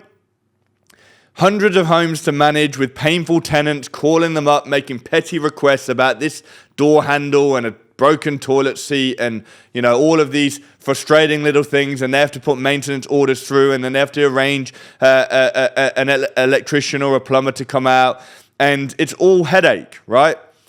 With you handle the majority of the maintenance so they don't have to, okay? Of course, the really big stuff, you're still going to have to work with them on that, but all of the little stuff, which is the stuff that's most frustrating to an agent, you're just going to handle it because you want business as usual. You want your property open all the time. So you're not gonna want to wait for the agent to then speak to the landlord to get sign off on this small little maintenance task. You handle it. That makes the agent's life easier. Okay. This is the big one, guys. This is the big one. What's in it for the agent? Make them the star agent. Make them the superstar.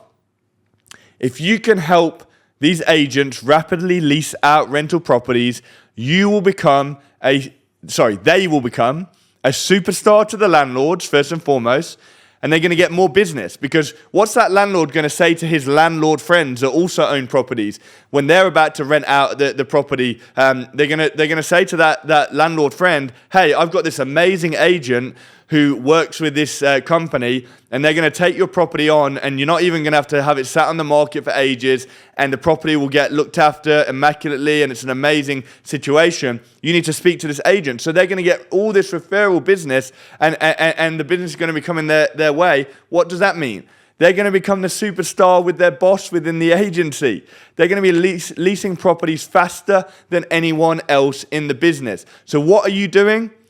You're giving significance to the agent. You're making them a winner. You're making them the cream of the crop. That's massive. You know, if you're the reason why they're the star performer, they're going to want to do the long haul journey with you. So what's the pain point? A bad reputation as properties are leasing out slowly, because it can happen easily. You know, properties left too long on the market, the landlord gets frustrated and they lose the business. Happens all the time. The solution, you lease the properties from them at lightning speed and make them the star of the show. It's powerful stuff, guys, and it works. All right. Question for all of you. If I could give you the key to unlock the yes from any agent and landlord, would you seize the opportunity with both hands? Give me a yes in the chat if it would give you a whole lot more confidence if you knew how to get a yes from any agent or landlord. You're going to think, what is this all about? The story of the favorite bottle of whiskey. So This is my secret little weapon, my key to getting a yes from any agent or landlord. And I've watched multiple people repeat this process, okay? So, what's it all about? The story of the favorite bottle of whiskey. I had a client called Joe. Well, I still do have a client called Joe working in our community, that was in our community, and he only had a single property that was up and running, and he was struggling to grow his portfolio. So he came into the community with me, and he had this opportunity to secure this penthouse in this city, and there's a developer that owned this building. So there was a property manager, and then there was an asset manager. The larger kind of development companies, they have property managers and asset managers. And so he'd got the yes from the property manager because he'd managed to build a bit of rapport and relationship with the property manager. But the property manager passed it up to the asset manager, and the asset manager was blocking it. So Joe came onto my coaching call. He's like, James, what do I do? I'm frustrated. I really want to get this deal done. I love this penthouse. The numbers are beautiful. It's stacked up. It's going to be an absolute winner in the market. And so he said to me, how do I get past this asset manager that's blocking the opportunity? So I said to him, this is what you need to do.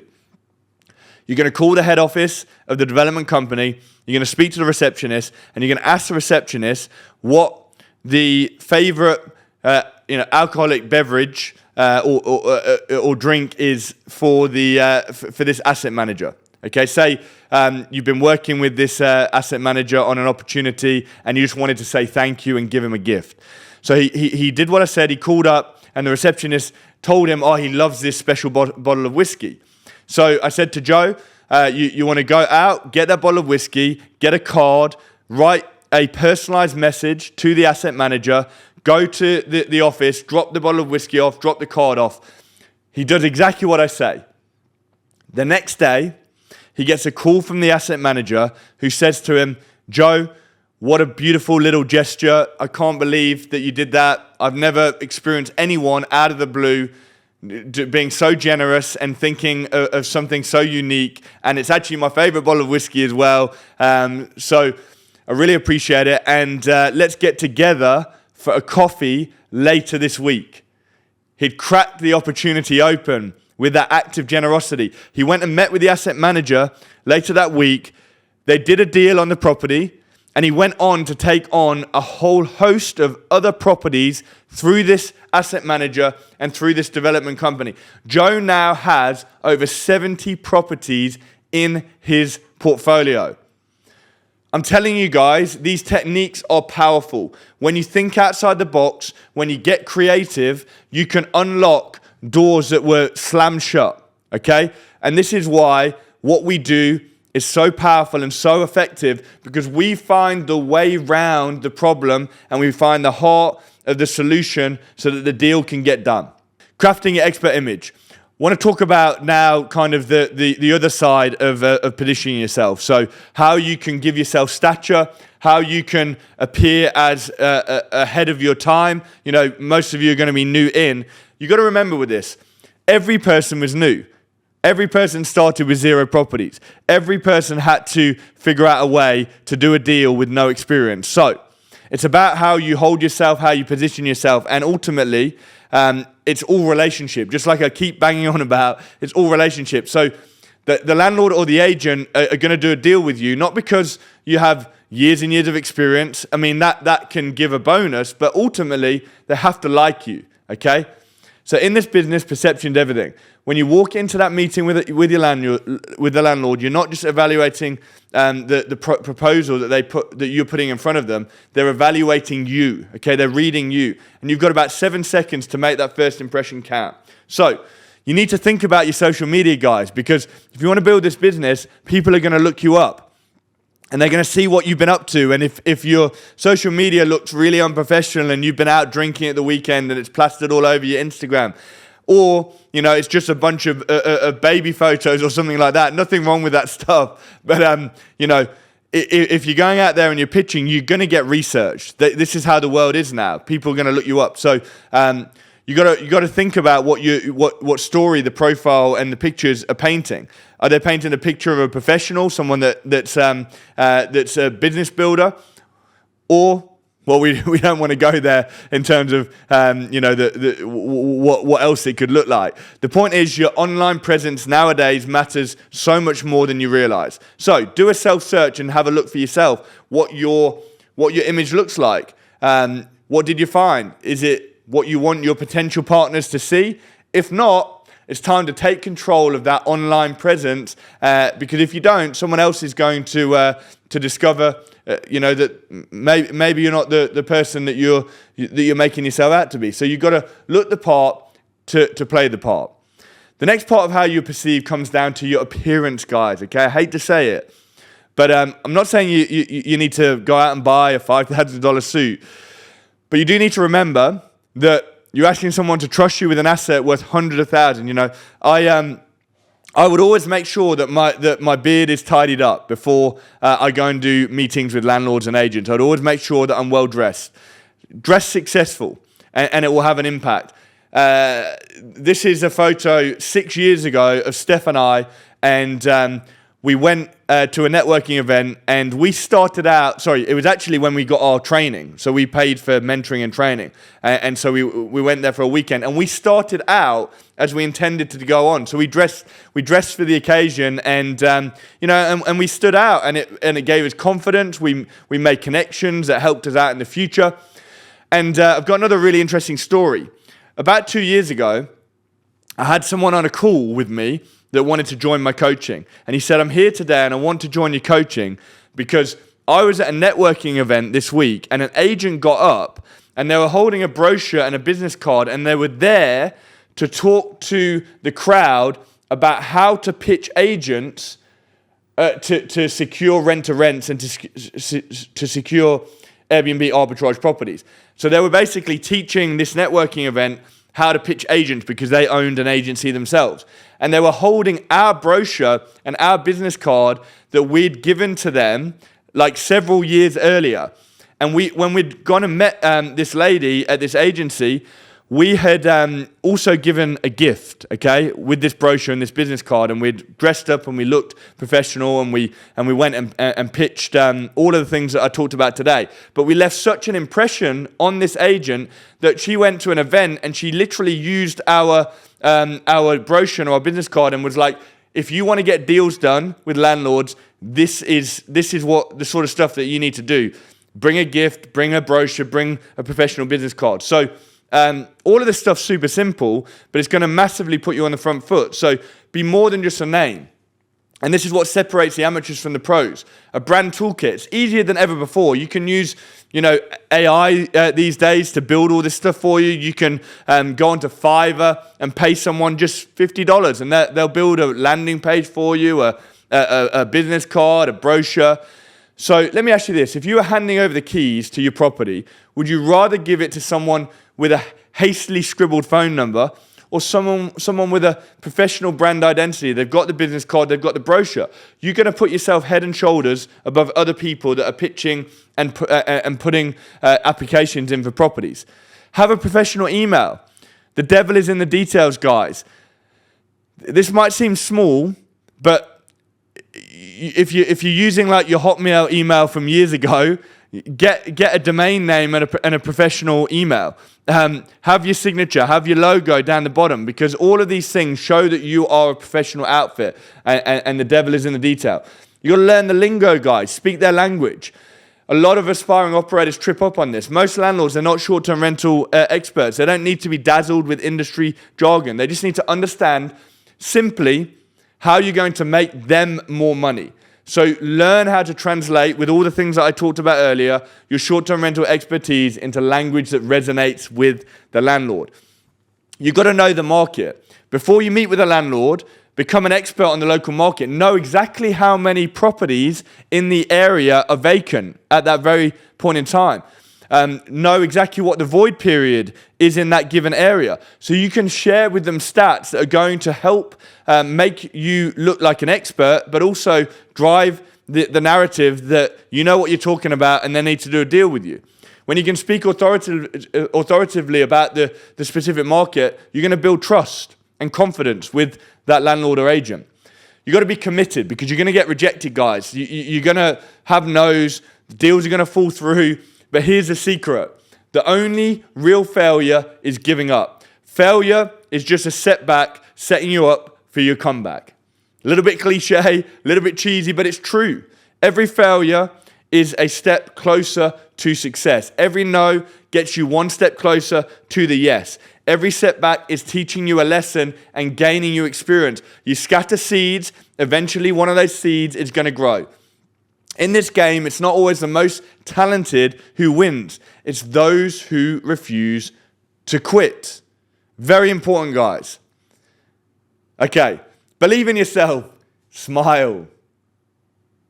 Who likes a good smile? A smile brightens up the day. So when you truly believe in yourself and what you're offering, it shows. It's in your posture, your tone of voice, and yes, you smile. Smiles go a long way. And that genuine, heartfelt confidence is going to be more persuasive than any sales pitch. So now that we've covered how to present yourself, let's dive into how we can craft the perfect offer. How do we actually talk this through? There's no such thing as a one-size-fits-all approach. You've got to be able to understand the main pain points, the main solutions, and get into the rhythm of practicing this. Practice it at home. Practice it by doing viewings and build your confidence. But I'm going to give you some scenarios to just show you what this can look like in practice. So, scenario 1. You're speaking to a developer or an agent, and the agent says, renting these apartments out has been slow recently. So this is how you can respond. I can help you quickly let these apartments without suffering excessive void periods. In fact, I can guarantee occupancy within 30 days while boosting your expected revenue. Okay, you're basically turning the negative and you're moving it into a positive. Scenario 2. The developer or agent says, we've had tenants refusing to pay recently, or some of our tenants have been disruptive. So what do you say in response? Well, I provide a service that secures houses and apartments for 3 to 5 years by running a high quality service without the worry of multiple problematic tenants and long void periods. So the pain point's been identified and you've framed the solution. Scenario 3, there's been a lot of wear and tear on this property. It's been pretty painful. So what do you say in response? Well, I help landlords maintain the value of their properties over the long term by running and maintaining properties meticulously without significant maintenance costs for you as the landlord. Let me reduce your costs on maintenance whilst upkeeping the property to a higher standard. Do you see how this works, guys? Now, obviously, you've got to be you. You've got to craft it into your own kind of narrative, but this is how you do it. So, guys, what objections do you expect a landlord to give you? 3 powerful psychological pitch frameworks, okay? I call these pitch psychology tools, and they help me to close deals. So, the first one's a straw man argument, okay? So, the straw man argument. You propose something you know is worse than what you're actually offering, then you knock it down together with the landlord, and then finally, you present your real offer, which now looks better in comparison. So let me read this for you so you can see it in practice. So, would you prefer to be locked into a single tenant that may damage your property or not pay you for a long period of time? No? Well, let me show you a better option. Okay? So you highlight the negative, and that positions the opening for you to give the better option. Second framework, the porcupine phrase. This is all about redirecting objections instead of arguing against them, okay? For instance, if a landlord says, I don't like Airbnb, that's one of the objections that I just saw in that chat right there. Instead of arguing, you might ask them, okay, well, what marketing channels are you okay with? Okay, what marketing channels are you okay with? And this gets them thinking about solutions rather than problems. Maybe Booking.com, they're okay with that. Maybe corporate booking platform, they're okay with that, okay? Once you get a yes on that, then later on you can redirect back around and go, come on, that Airbnb thing, if we put a minimum night restriction. Maybe that'll alleviate that concern, so you can get them comfortable with what they are happy with and then deal with the larger objection later on. The 3 F's technique, the feel, felt, found technique. And this is a game changer when dealing with skeptical landlords, okay? So it goes like this. So you don't want short-term lets in your property. I know how you feel. That's the first F. And I've encountered this with many other landlords. However, many of them changed how they felt, second F, when they found out, third F, how we operate as a professional outfit. Keeping the property in for sale condition, maintaining it and repairing it immaculately with more control over tenants. And so you're helping them to kind of get into the mindset of where another scenario this has worked out perfectly. And that moves them away from a negative mindset towards it into, this has worked in another scenario, and they start to transition into that way of thinking. So, we've covered a lot of ground on pitching. I know I've blasted through some real value. You now know how to present yourself. You know how to craft the perfect offer. You know how to use advanced psychology to secure your first yes. So ultimately, you have to go for the no, as every no is going to bring you a step closer to that yes. All right. Before we talk systems and processes, which is the true key to freedom in the Airbnb world, we're going to take a quick breather and an intermission for me to share once more how you can partner with our team to attack this opportunity as rapidly as possible. Just 2-3 minutes to give you an opportunity. Once again, there's people that maybe missed last night, or maybe you've been thinking about it overnight. So I want to just open up the opportunity for that discussion. All of that stuff, all of that content, all of that help, right? I know that you guys are appreciating it. I've seen that appreciation, but I have some bad news for you as well, because 95% of this challenge has the risk of taking all of this information and doing absolutely nothing with it. You see, having the concept down is great, having the knowledge is great, but putting it into action and executing and actually being deliberate about changing your situation and your circumstance is a completely different story.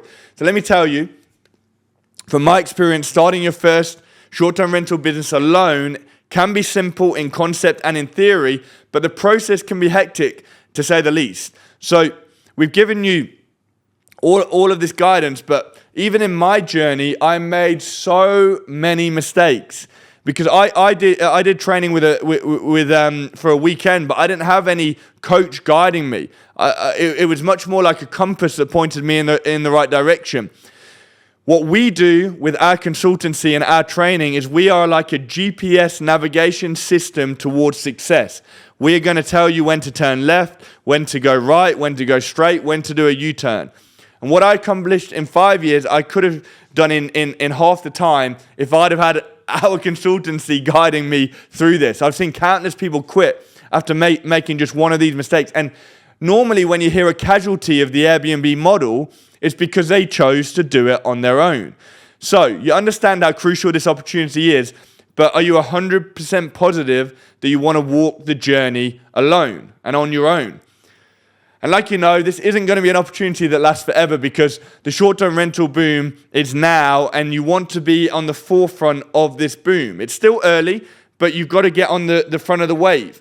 So you don't have forever to go through all of the trial and error yourself. It took me years to learn all of this, but I'm confident that I could get you seeing results in as little as 90 days, guys. We have it down to a science, and we want you to be our next success story. Just like Rachel, a super host from North Carolina, Beck and Nikki from Brisbane, who have launched 6 properties in 6 months, Nate from Idaho, who launched 2 units and got a month booking right away, Joe Gardner, who has barely any calendar space left as a property is so popular in the UK, Hariz, who has launched 4 properties in 6 months in Perth. By the way, all of these are taken directly from our Weekly Wins channel in our private community. Arsh, who's launched a stunning villa in Bali, beautiful property. Mark, who moved from Liverpool to Costa Rica and has scaled to 5 properties in less than a year. Mazana from Melbourne, who's just launched his 3rd unit within 6 months. Linda, who's launched 2 properties in 6 months in the UK. Stephen from the USA, who's launched 29 listings in a single year, 24 over the last few months. Vinayak, who just this week launched his 2nd unit in Dubai in just a few short months. And to show you the big potential, I mentioned Sebastian the other night, and he's going to be joining us shortly as a guest. Sebastian, Josh, and Patty in Chicago started with me with just a few properties, and recently have broke through to that $500,000 a month and almost $100,000 in net profits. So, a final opportunity, because over the past 3 days, you've gained insider knowledge that most people will never have access to. You now understand how to find, secure, and scale your short-term rental empire to 6 figures and take it far beyond that as well. And to do all of that with little to no money out of pocket, with the concept of zero funding strategies and other people's money. But knowledge alone isn't enough.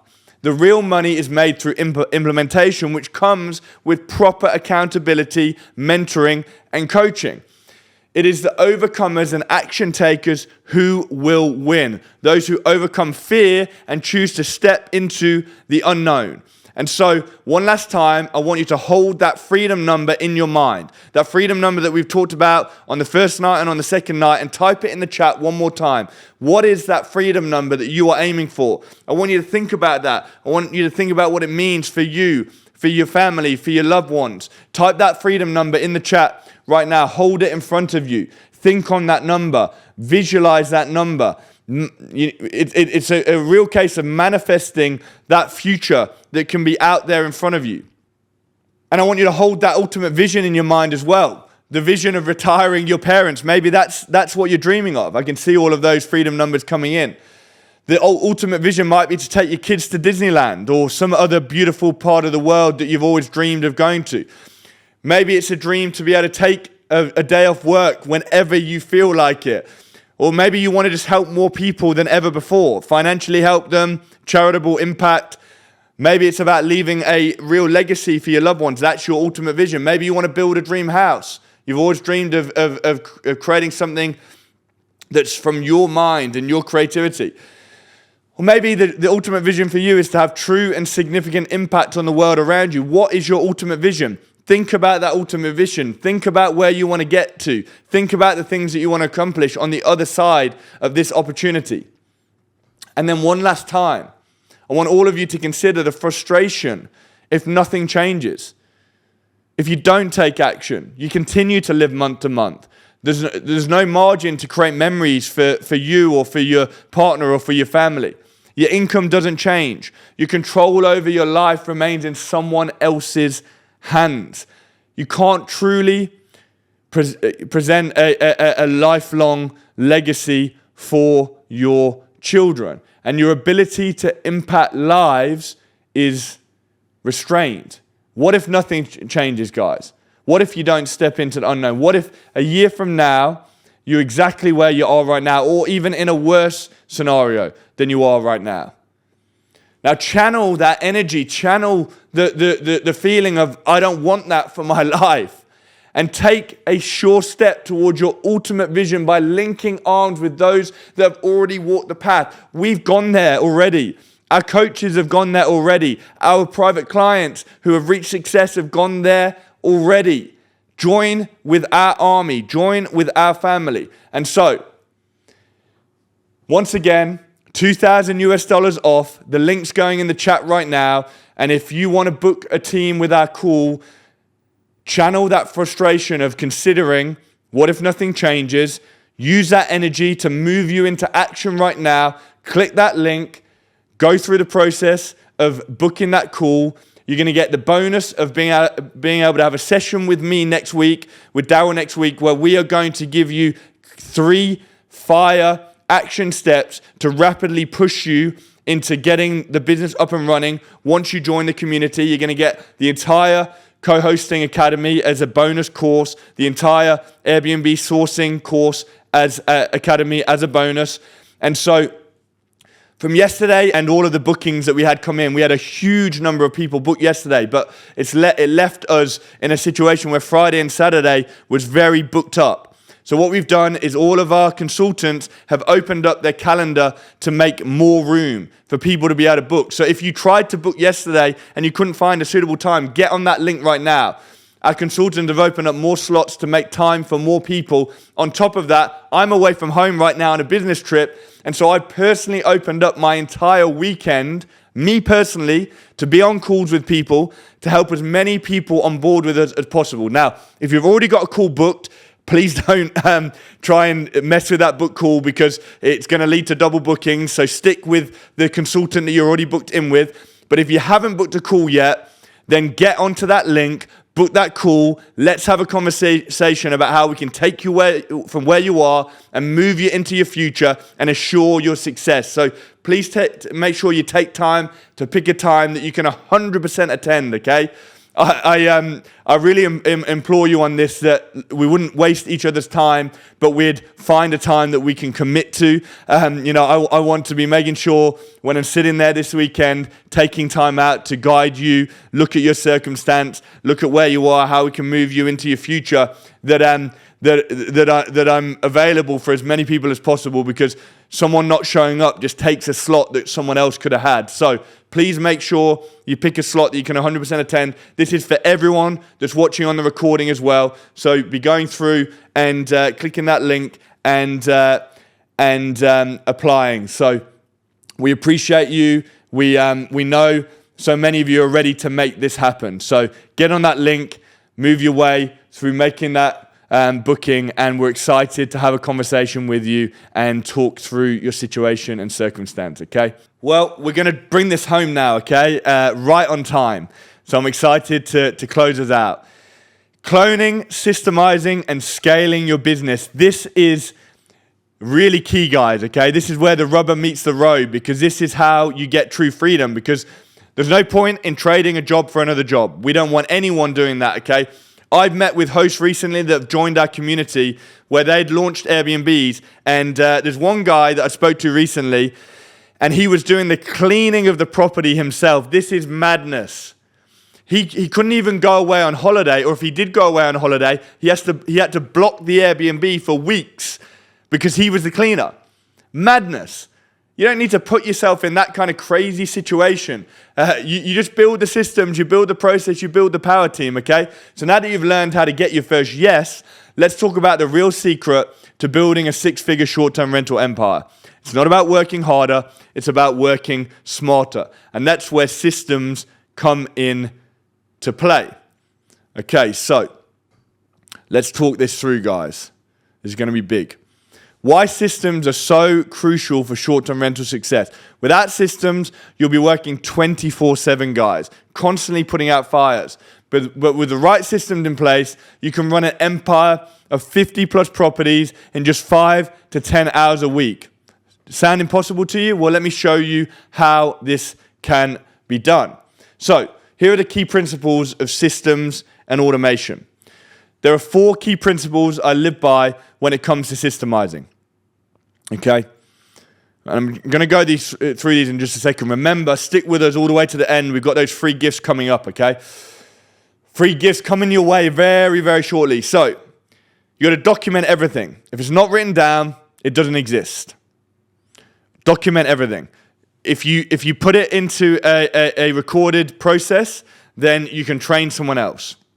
And also, it's a great exercise in understanding all the things that are eating away at your time. Identify what's working, what's not, and constantly refine your process, okay? Record when you're doing tasks. Every time you do a task, record it, because that can become a library of training resource that when you hire a virtual assistant or some kind of a assistant to work with you, you can pass all of that on to them. A picture is worth 1,000 words, but a video is worth 1,000,000. I want to encourage you, as the portfolio grows, even just at 2 properties, it's worth paying $600 a month to get a virtual assistant, because your time is your most valuable asset. Okay, so Here are some of the keys to systemizing your business. Channel managers and property management systems. We're going to go into this in more detail in just a moment. Key management and smart lock check-in systems, okay? Building a power team. Financial systems and listing and pricing optimization. Each of these is crucial, so we're going to break them down in more detail. Firstly, channel managers and property management systems. I can see Lupe's rescheduled to Monday. Okay, that's fine. As many of you as possible that are booking these calls, take the call Friday, Saturday, or Sunday while you're in action taker mode. Let's step into this, guys. Let's get on these calls. I'm not saying that there's anything wrong if you absolutely can't do anything Friday, Saturday, Sunday. You've already got plans. That's okay. But as many of you as possible, try and get in now as quickly as possible so we can get you on that $2,000 special. So, channel managers and property management systems. You sell and market your properties through what are called online travel agencies. So, Airbnb is an online travel agency, also known as an OTA. Other examples, Booking.com, TripAdvisor, Expedia, etc. Okay? So, you need all of these booking channels to be able to communicate to each other, okay? Because if you get a booking on Airbnb, you need to make sure that Booking.com blocks it in the calendar. And if you get a booking on Booking.com, you need to make sure that Airbnb blocks it in the calendar. So, how you get them to communicate with each other is you have a property management system and a channel manager. Each of those channels is getting synchronized with the other channel so that everything's working together and harmonious. This is very, very important because if you get a double booking, it's a big, big headache. And I know hosts that don't use channel managers and they get double bookings and they're just causing themselves a world of pain. It'll ruin your reviews, it'll cost you money, and it will be a big, big headache to fix. So, channel managers get the online travel agency accounts you hold working together, and you can do things like automate your check-in instructions, automate the cleaning process and notifying the cleaners of when a property needs cleaning, allows you to manage all of the maintenance elements. The photos can be updated in one central system and updated across all of the online travel agencies. And so there's so many advantages to rapidly being able to manage your portfolio. Here's some recommended property management systems. Our number one recommendation is Guesty. We have a partnership with Guesty. They're the biggest property management system in the world. They're $1 billion company. They're very, very, very powerful platform. And so I have like an endorsement relationship with them. And so we get a special discount for people that are in our private community. So Guesty is great.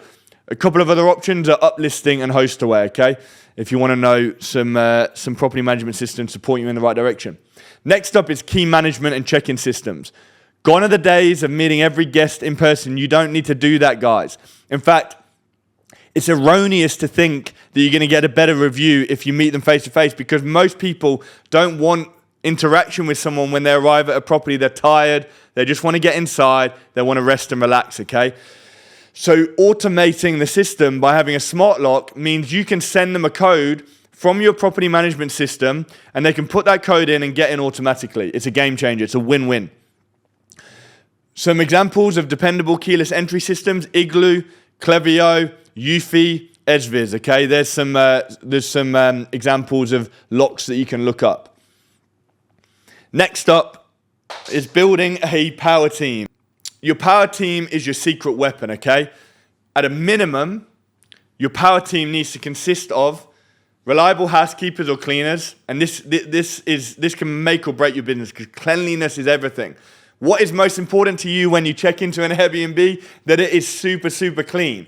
You need a handyman on speed dial, second most important person. If there's little bits of maintenance issues, you want an affordable handyman that can get there quickly. All of your power team is contractors, okay? You need trustworthy electricians and plumbers, okay? You need a locksmith and you need security. And the locksmith is there if there is an issue ever with getting into the property. You don't want anyone to ever be locked out, okay? Security should be rare. If you set up all of your policies and procedures correctly and you take IDs and security deposits and contracts are in place, it's very rare that you're going to have a problem guest. But you always want to have security on hand if you ever need it, okay? And then guest manager and virtual assistants. This can be your first low high cost, and it can cost less than $600 a month.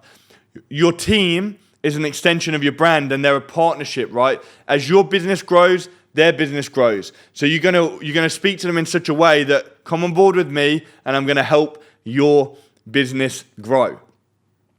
Next up is financial systems. Financial headaches can sink even the most promising short-term rental business. Automate everything you can, guys, okay? Receipt processing, payments to suppliers and owners, reconciliation, channel manager integrations. With the right setup, your finances, they can practically run themselves, and that means you're going to have clear vision on how much margin you have in your business, when you can expand, when you need to save a little bit more, and you're going to have confidence that you're running the business the right way. Next up is listing and pricing optimization. A couple of softwares, by the way. You can use Xero, you can use Zoho Books, you can use QuickBooks. These are different kind of bookkeeping softwares, okay?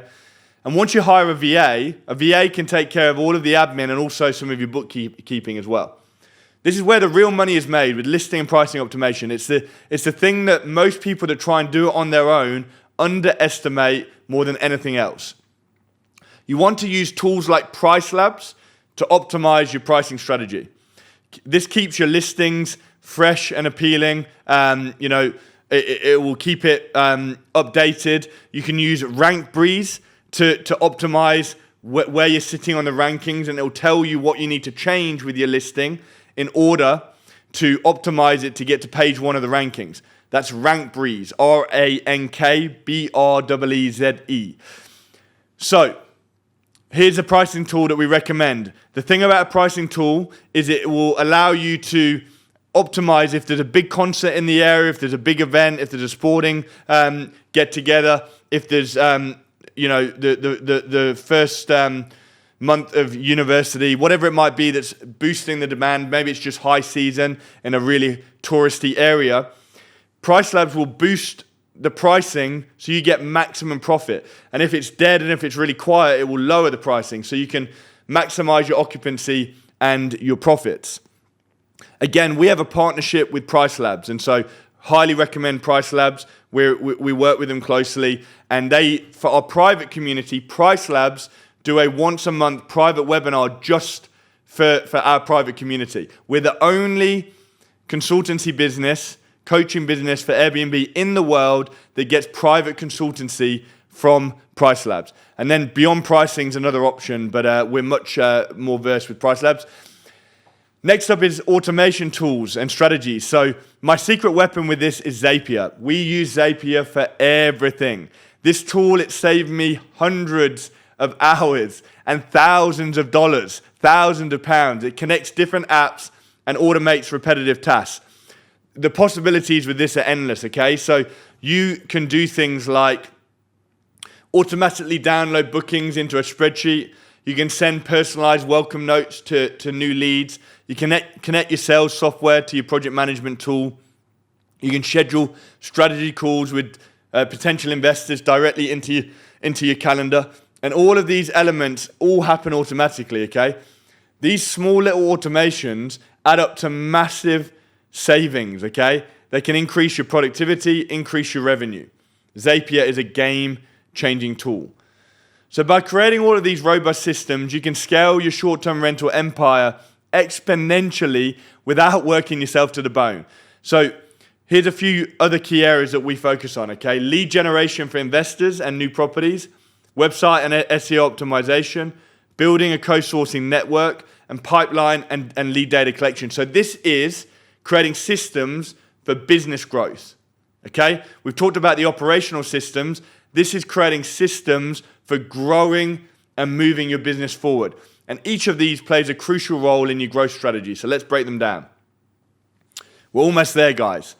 Lead generation for investors and new properties. So consistent lead generation is the lifeblood of your short-term rental business, because if you've got repeat guests, they're going to book direct and you're not going to have to pay the 15% commission to Airbnb. So imagine you get a $2,000 booking. You've got to pay $300 to Airbnb. If you now convert that booking into your CRM system, they're now a lead that you have within your business. The next time they book for $2,000, you get the whole $2,000. It's a game changer for your profitability. You can set up automated property alerts on real estate websites with these systems. You can create a referral program for property owners and agents where if they recommend you to another agent, you'll give them a bonus, or if they recommend you to a landlord, you'll give them a bonus. And then you can put all of that into a automated system. You can develop a content marketing strategy to attract investors using ChatGPT. You can implement a CRM system to track and nurture leads.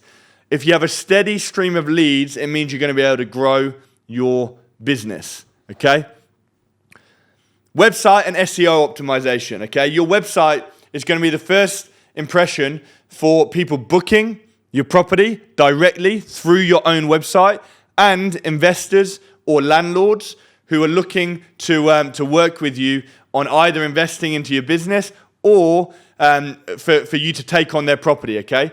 So if you optimize your site for local SEO, it's going to attract property owners that are going to want to work with you. If you create landing pages for different types of leads, then you can hit different angles. And then if they're able to submit their details on your website, it can go straight into your email marketing software and your customer relationship management system, and then you're going to be able to email them out. Again, you can use ChatGPT to write you emails for weeks and weeks and weeks in just a few minutes, okay?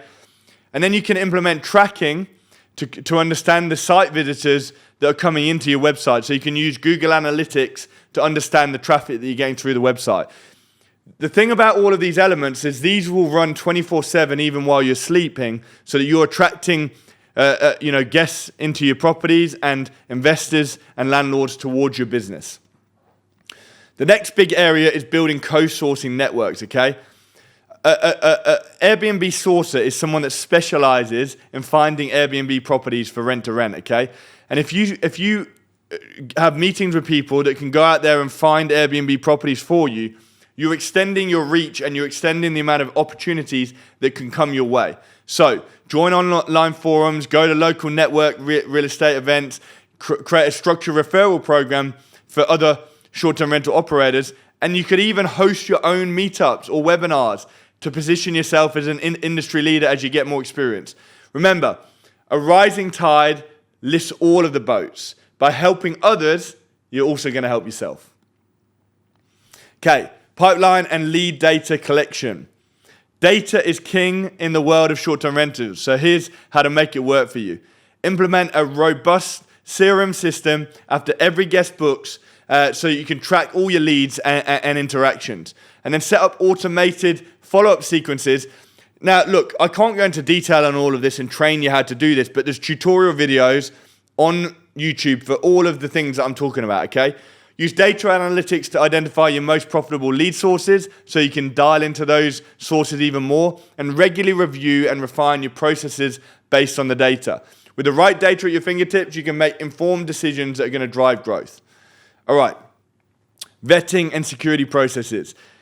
This is a big one. So, there's a critical aspect of running a short-term rental business, which is guest vetting and security, because you need to make sure that you're getting good, high-quality guests into your property. You want to know who's staying, and you want to have the ability to remove them if there's ever an issue. So you don't want to be doing this manually, because that will just be a headache. So again, you want to automate this process, and using that property management system, you can automate collecting ID, where the guest has to submit it, signing terms and conditions, and the payment of the security deposit. So it all happens automatically. So all of these elements can happen directly through that channel management and property management system. And that's going to remove hours of manual labor. It's going to keep your property safe, and you're going to get high quality, high paying guests. Again, for security, smart locks allow you remote control. So if you need to change the lock after someone's left, you don't have to send someone to the property to do it. Noise monitoring devices are going to tell you if someone's being really loud in the property, and then they breach the terms and conditions, and if you need to, you can have them removed. It also will heat map the property and tell you how many people are inside the property. So if a much larger group than actually booked is inside your property, the noise alarm is going to tell you. Security cameras for external areas so you can see how many people are coming in and going out. Automated systems to alert you for any security issues. These are all going to give you peace of mind and keep the landlord safe in the knowledge that you're taking care of the property. All right, We're right in the final stages, fit out and set up, okay? Getting the property ready to launch. This process, it can be overwhelming, but with the right systems, you can make it streamlined and get it done very quickly. We talked a little bit about this yesterday with the 72-hour furnishing fallacy. So here's some of the ways to systemize your property setup. Create detailed checklists for each room and area.